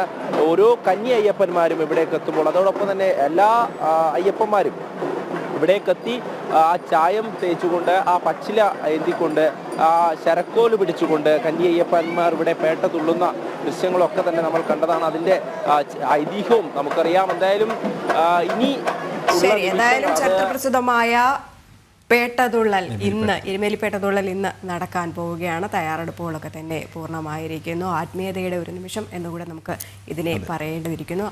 മനോജാണ് വിവരങ്ങൾ പങ്കുവച്ചത്. വരും മണിക്കൂറുകളിലും ഇതിൻ്റെ തത്സമയ ദൃശ്യങ്ങളും വിവരങ്ങളും ഒക്കെ തന്നെ അറിയാം. ഇനി മറ്റൊരു റിപ്പോർട്ടിലേക്ക് പോവുകയാണ്. പ്ലാസ്റ്റിക് മുക്ത വനഭൂമി എന്ന ആശയവുമായി വേൾഡ് റെക്കോർഡ് നേടിയ മലയാളി കൂടിയായ ഗുജറാത്തി ചലച്ചിത്ര താരം ശബരിമല ദർശനത്തിനെത്തി. തനിക്ക് ലഭിച്ച വേൾഡ് റെക്കോർഡ് ഭഗവാനും മുമ്പിൽ സമർപ്പിച്ച വനഭൂമിക്കും വന്യമൃഗങ്ങൾക്കുമായി ആശയപ്രചരണം നടത്തുകയാണ് ചലച്ചിത്ര താരമായ സച്ചിൻ മുരുകേഷ്. ഭാരതം മുഴുവനും വനഭൂമി സംരക്ഷിക്കാൻ പുണ്യം പൂങ്കാവനം മാതൃകയിൽ പദ്ധതികൾ നടപ്പിലാക്കണമെന്നാണ് ആഗ്രഹമെന്ന് സച്ചിൻ ജനൻ ടിവിയോട് പറഞ്ഞു. ശബരിമല സന്നിധാനത്തെ സംബന്ധിച്ചിടത്തോളം ഏറ്റവും വലുത് പുണ്യം പൂങ്കാവനമാണ്. ശബരിമല സന്നിധാനത്തേക്ക് എത്തുന്ന അയ്യപ്പ ഭക്തർ പ്ലാസ്റ്റിക് പൂർണ്ണമായും ഉപേക്ഷിക്കണമെന്നതാണ് ശബരിമല മുന്നോട്ട് എപ്പോഴും വയ്ക്കുന്ന ഒരാശയം. ഈ ആശയം പ്രചരിപ്പിച്ചുകൊണ്ട് ഗുജറാത്തിൽ നിന്നും ഒരു യുവ ചലച്ചിത്ര പ്രവർത്തകൻ ശബരിമലയിലേക്ക് എത്തിയിരിക്കുകയാണ്. മലയാളി കൂടിയായ സച്ചിൻ മുരുകേശൻ. അദ്ദേഹം വിശേഷങ്ങൾ ഞങ്ങളോട് പങ്കുവയ്ക്കുകയാണ്. Sachin, welcome to Sabarimala. ഇപ്പോൾ ശബരിമലയിലെ പ്ലാസ്റ്റിക് ഒഴിവാക്കണമെന്ന് ആവശ്യപ്പെട്ടാണ് സച്ചിൻ ഗുജറാത്ത് മുതൽ വനഭൂമികളെ സംരക്ഷിക്കാൻ, അലുമൻസിലെ സംരക്ഷിക്കാനുള്ള ഈ പ്രയത്നം നടത്തുന്നു. വേൾഡ് റെക്കോർഡ് ലഭിക്കുന്നു. എങ്ങനെ തോന്നുന്നുണ്ട് അതിൻ്റെ ഒരു സന്തോഷം? എനിക്ക് ഫസ്റ്റ് ഓഫ് ഓൾ ഭയങ്കര സന്തോഷമാണ്. ഈ ന്യൂസ് റെക്കോർഡ് എന്താണ്, Sabarimala only Kerala for not use to plastic, but every state is forest വളരെ ഉണ്ട്. അവിടെയും saving the animals, plastic avoid ചെയ്യാനും ഈ റെക്കോർഡ് ചെയ്തിട്ടുണ്ട്. മെയിനായിട്ട് 2022 ഈ റെക്കോർഡ് അങ്ങക്ക് ലഭിക്കുന്നത്. 25 അതുമായി തന്നെ സന്നിധാനത്തേക്ക് എത്താൻ സാധിക്കുന്നുണ്ട്. അയ്യപ്പസ്വാമിയെ കാണുന്നു, ഭഗവാന് മുമ്പിൽ ഇത് സമർപ്പിക്കുന്നു. എത്രമാത്രമുണ്ട് അതിലെ ഒരു നിർവൃതി? അത് എനിക്ക് ഭയങ്കര ഹാപ്പിയാണ്. Every year every month I coming to Sabarimala. എനിക്ക് ഹാപ്പിയാണ് തോന്നുമ്പോൾ ഇവിടെ വരും. ആൻഡ് ഞാൻ സിനിമയിൽ അഭിനയിച്ചിട്ടുണ്ട് വളരെ. അവിടെ സേവിങ് മണി ആയിട്ട് every month I food donate 150 പീപ്പിൾസിന് ഡൊണേറ്റ് ചെയ്യാൻ. ഇപ്പോൾ സന്നിധാനത്തേക്ക് വരുമ്പോൾ ഇത് 13ാമത്തെ തവണയാണ് സന്നിധാനത്തേക്ക് എത്തുന്നത്. ഇനിയുമുള്ള വർഷങ്ങളിൽ ഇത് പ്രചരിപ്പിക്കാൻ തന്നെയാണോ തീരുമാനം? അതാണ്. എനിക്ക് അയ്യപ്പൻ ഭയങ്കര ഇഷ്ടമാണ്. മെയിൻ റീസൺ അയ്യപ്പൻ എല്ലാവരും ഈക്വലാണ്. ഹിന്ദു, മുസ്ലിം, ട്രാൻസ് അതൊന്നുമില്ല. എല്ലാവരും ഇവിടെ ഈക്വലാണ്. 18ാം പടി എല്ലാവർക്കും കയറാം. എല്ലാവരും ഈക്വലാണ് ഇവിടെ. അത് എനിക്ക് ഭയങ്കര ഇൻട്രസ്റ്റ് അയ്യപ്പന്. ഈ ശബരിമലയിൽ വരുന്ന ഇതര സംസ്ഥാന തൊഴിലാളികളുണ്ട്. ഇപ്പോൾ സച്ചിൻ്റെ നാട്ടിൽ നിന്ന് പോലും, ഗുജറാത്തിൽ നിന്ന് പോലും ആൾക്കാർ വരുന്നുണ്ട്. ആന്ധ്ര, കർണാടക, അങ്ങനെ സൗത്ത് ഇന്ത്യയിൽ മുഴുവൻ സ്റ്റേറ്റിൽ നിന്നും വരുന്നുണ്ട്. അവരൊക്കെ ഈ പ്ലാസ്റ്റിക് ഒഴിവാക്കണം എന്ന് തന്നെയാണോ ആവശ്യപ്പെടുന്നത്? ഈ record first of all everybody going to south to north റെക്കോർഡാണ്. സോ ഞാൻ വിചാരിച്ച് new challenge north to south ശബരിമലയ്ക്ക് റെക്കോർഡ് ചെയ്യാൻ പറ്റും. എവറിബഡി സെയിങ് റെക്കോർഡ് ചെയ്യാൻ പറ്റില്ല, യു നോട്ട് ഡൂയിങ് പറഞ്ഞത്. Okay, I will be challenge new 1800 kilometre 24 ദിവസത്തിൽ ഡൺ ആക്കി ഞാൻ. അത് ന്യൂ റെക്കോർഡാണ്. സച്ചിൻ പറഞ്ഞതുപോലെ പുണ്യം പൂങ്കാവനമാണ്. ശബരിമല സന്നിധാനം പോലെ തന്നെ ഈ ഭാരതത്തിലെ മുഴുവൻ വനങ്ങളും വന്യമൃഗങ്ങളും ഒക്കെ സംരക്ഷിക്കപ്പെടേണ്ടത് തന്നെയാണ്. സന്നിധാനത്ത് നിന്നും ക്യാമറമാൻ ദീപുവിനൊപ്പം അഖിൽ പാലോട്ടുമഠം, ജനം, സന്നിധാനം. നമുക്ക് മറ്റൊരു റിപ്പോർട്ട് കൂടി കാണാം. ചിത്രകാരന്മാരുടെ കൂട്ടായ്മയും പാലിയം ഇന്ത്യയും ചേർന്ന് മഞ്ഞുതുള്ളി ചിത്ര പ്രദർശന വിപണന മേള തിരുവനന്തപുരത്ത് മൗ ആർട്ട് ഗാലറിയിൽ സംഘടിപ്പിച്ചു. ലളിതകലാ അക്കാദമി മുൻ ചെയർമാനും കാർട്ടൂണിസ്റ്റുമായ നാരായണപിള്ള മേള ഉദ്ഘാടനം ചെയ്തു. മേളയിൽ 70-ലധികം കലാകാരന്മാരുടെ 300-ലധികം ചിത്രങ്ങൾ പ്രദർശനത്തിലുണ്ട്.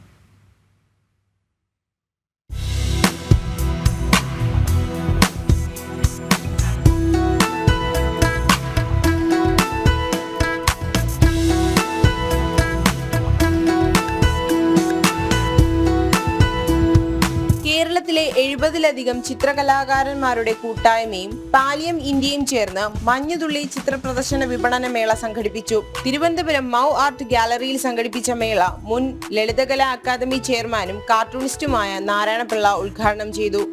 മേളയിലൂടെ ലഭിക്കുന്ന തുക പൂർണ്ണമായും സേവന പ്രവർത്തനങ്ങൾക്ക് ഉപയോഗിക്കുമെന്ന് സംഘാടക പ്രവർത്തക ലളിതകുമാരി പറഞ്ഞു. ഇങ്ങനെ ഈ പ്രോഗ്രാം നടക്കുന്ന സമയത്ത് സാറ് വന്നിരുന്ന് പ്രശസ്ത കാർട്ടൂണിസ്റ്റാണ്. സാറ് ഒരുപാട് അവാർഡൊക്കെ മേടിച്ചിട്ടുണ്ട്. സാറ് വന്നിരുന്ന് ഇതുപോലെ കാരിക്കേച്ചർ വരച്ച് ആരെങ്കിലും കൊടുക്കുന്ന പൈസ ആ ബോക്സിൽ സ്വമേധയാ കൊടുക്കുന്ന പൈസ ആ ബോക്സിൽ ഇടുക ചെയ്യുന്നത്. ഒരു സ്വാർത്ഥതയില്ലാതെ 100% ആ ഒരു ഇതോടുകൂടി ഡെഡിക്കേഷനോടുകൂടി കൊടുക്കുന്ന ഒരാളുടെ കയ്യിൽ നിന്ന് മാത്രമേ ഞങ്ങളത് മേടിക്കുന്നുള്ളൂ. ആരെയും ഞങ്ങൾ പ്രഷർ ചെയ്തതിലേക്ക് കൊണ്ടുവരുന്നില്ല. അത്ര മനസ്സോടുകൂടി തരുന്നവർ മാത്രം. പ്രശസ്ത ചിത്രകാരി സാറ ഹുസൈനി ഉൾപ്പെടെ ചെറുതും വലുതുമായ 70ഓളം ചിത്രകലാകാരന്മാരാണ് ചിത്രങ്ങൾ സംഭാവന ചെയ്തത്. യാദൃശ്യമായിട്ടാണ് ഞാൻ ലളിതമാവിനെ പരിചയപ്പെടുന്നത്. അപ്പോൾ അവരുടെ പ്രവർത്തനങ്ങൾ എനിക്ക് മനസ്സിലായപ്പോഴത്തേക്ക് എനിക്കും അതിനകത്ത് എന്തെങ്കിലും കോൺട്രിബ്യൂട്ട് ചെയ്യാമെന്ന് ആലോചിച്ചു. അതിൽ നിന്നാണ് എൻ്റെ പെയിൻറ്റിങ് കൊടുക്കാമെന്ന് വിചാരിച്ചത്. അപ്പോൾ അവരുടെ മഞ്ഞുതുള്ളി എന്നുള്ള പ്രോഗ്രാം വന്നപ്പോൾ ഞാൻ എൻ്റെ കയ്യിലുണ്ടായിരുന്ന കുറച്ച് പെയിൻറ്റിങ് അന്ന് കൊടുത്തു. അന്ന് മിക്കവാറും ഒക്കെ കുറേ വിറ്റ് പോവുകയും ചെയ്തു. പക്ഷേ എന്നെ സംബന്ധിച്ചിടത്തോളം എനിക്ക് എടുത്ത് കൊടുക്കാൻ വേണ്ടി പൈസ ഇല്ലായിരുന്നു. അതുകൊണ്ടാണ് ഞാൻ പെയിൻറ്റിങ് ഡൗൺ ചെയ്തത്. ഇപ്പം ഞാൻ ഇഷ്ടപ്പെടുന്ന പ്രകൃതി ഇഷ്ടപ്പെടുന്ന ഒരു ചിത്രകാരനാണ്. പക്ഷേ എന്നാലും ഞാൻ മറ്റുള്ള ക്രിയേറ്റീവ് പെയിൻറ്റിങ് ചെയ്യും. പക്ഷേ ഇവിടെ വിറ്റ് പോകുന്ന ചിത്രങ്ങളാണ് വയ്ക്കേണ്ടത്. അതുകൊണ്ടാണ് ഇവിടെ ലാൻഡ്സ്കേപ്പുകളാണ് കൂടുതൽ വെച്ചിട്ടുള്ളത്. ശാരീരികമായി വെല്ലുവിളി നേരിടുന്നവർ ഉൾപ്പെടെയുള്ളവരുടെ ചിത്രങ്ങൾ പ്രദർശനത്തിലുണ്ട്. മഞ്ഞുതുള്ളി എന്ന പേരിലാണ് ചിത്ര പ്രദർശന വിപണന മേള സംഘടിപ്പിച്ചിരിക്കുന്നത്. ജനം, തിരുവനന്തപുരം. അങ്ങനെ പുത്തൻപുലരിയുടെ 2 മണിക്കൂർ ഇവിടെ അവസാനിക്കുകയാണ്. അതെ, ഒരുപാട് വാർത്തകളാണ് നമ്മൾ എടുത്തത്. പ്രത്യേകതയുള്ള നിരവധി വാർത്തകൾ ഇനി വരും മണിക്കൂറുകൾ. ഇതിനിടയിൽ ഒരു കമൻറ്റ് കൂടി, ഒരു പ്രേക്ഷകൻ്റെ കമൻറ്റ് കൂടി വന്നിട്ടുണ്ട്. നമ്മൾ പാലക്കാട് ഒരു പഞ്ചായത്ത് ഓഫീസിലെ പായസം ഐസ്ക്രീമിൻ്റെ കഥ പറഞ്ഞു. അപ്പോൾ നമ്മൾ പറഞ്ഞിരുന്നു ഒരു പുഞ്ചിരിയെങ്കിലും കൊടുത്താൽ മതി എന്ന്. അപ്പോൾ വെള്ളനാട് പഞ്ചായത്ത് ഓഫീസിലേക്ക് വന്നാൽ പുഞ്ചിരി അല്ല, നല്ല ഒന്നാന്തരം ജാതി അധിക്ഷേപം കിട്ടുമെന്നൊക്കെ പ്രേക്ഷകർ കമൻറ്റ് ഇട്ടിട്ടുണ്ട്. എന്തായാലും അതെല്ലാം തന്നെ മാറ്റി വയ്ക്കുക, പോസിറ്റീവായിട്ടുള്ള കാര്യങ്ങൾ മാത്രം നോക്കുക. ഒരിക്കൽ കൂടി എല്ലാ പ്രേക്ഷകർക്കും ഒരു ശുഭദിനം ആശംസിച്ചുകൊണ്ട് പുത്തൻപുലരി ഇവിടെ പൂർണ്ണമാവുകയാണ്. നമസ്തേ.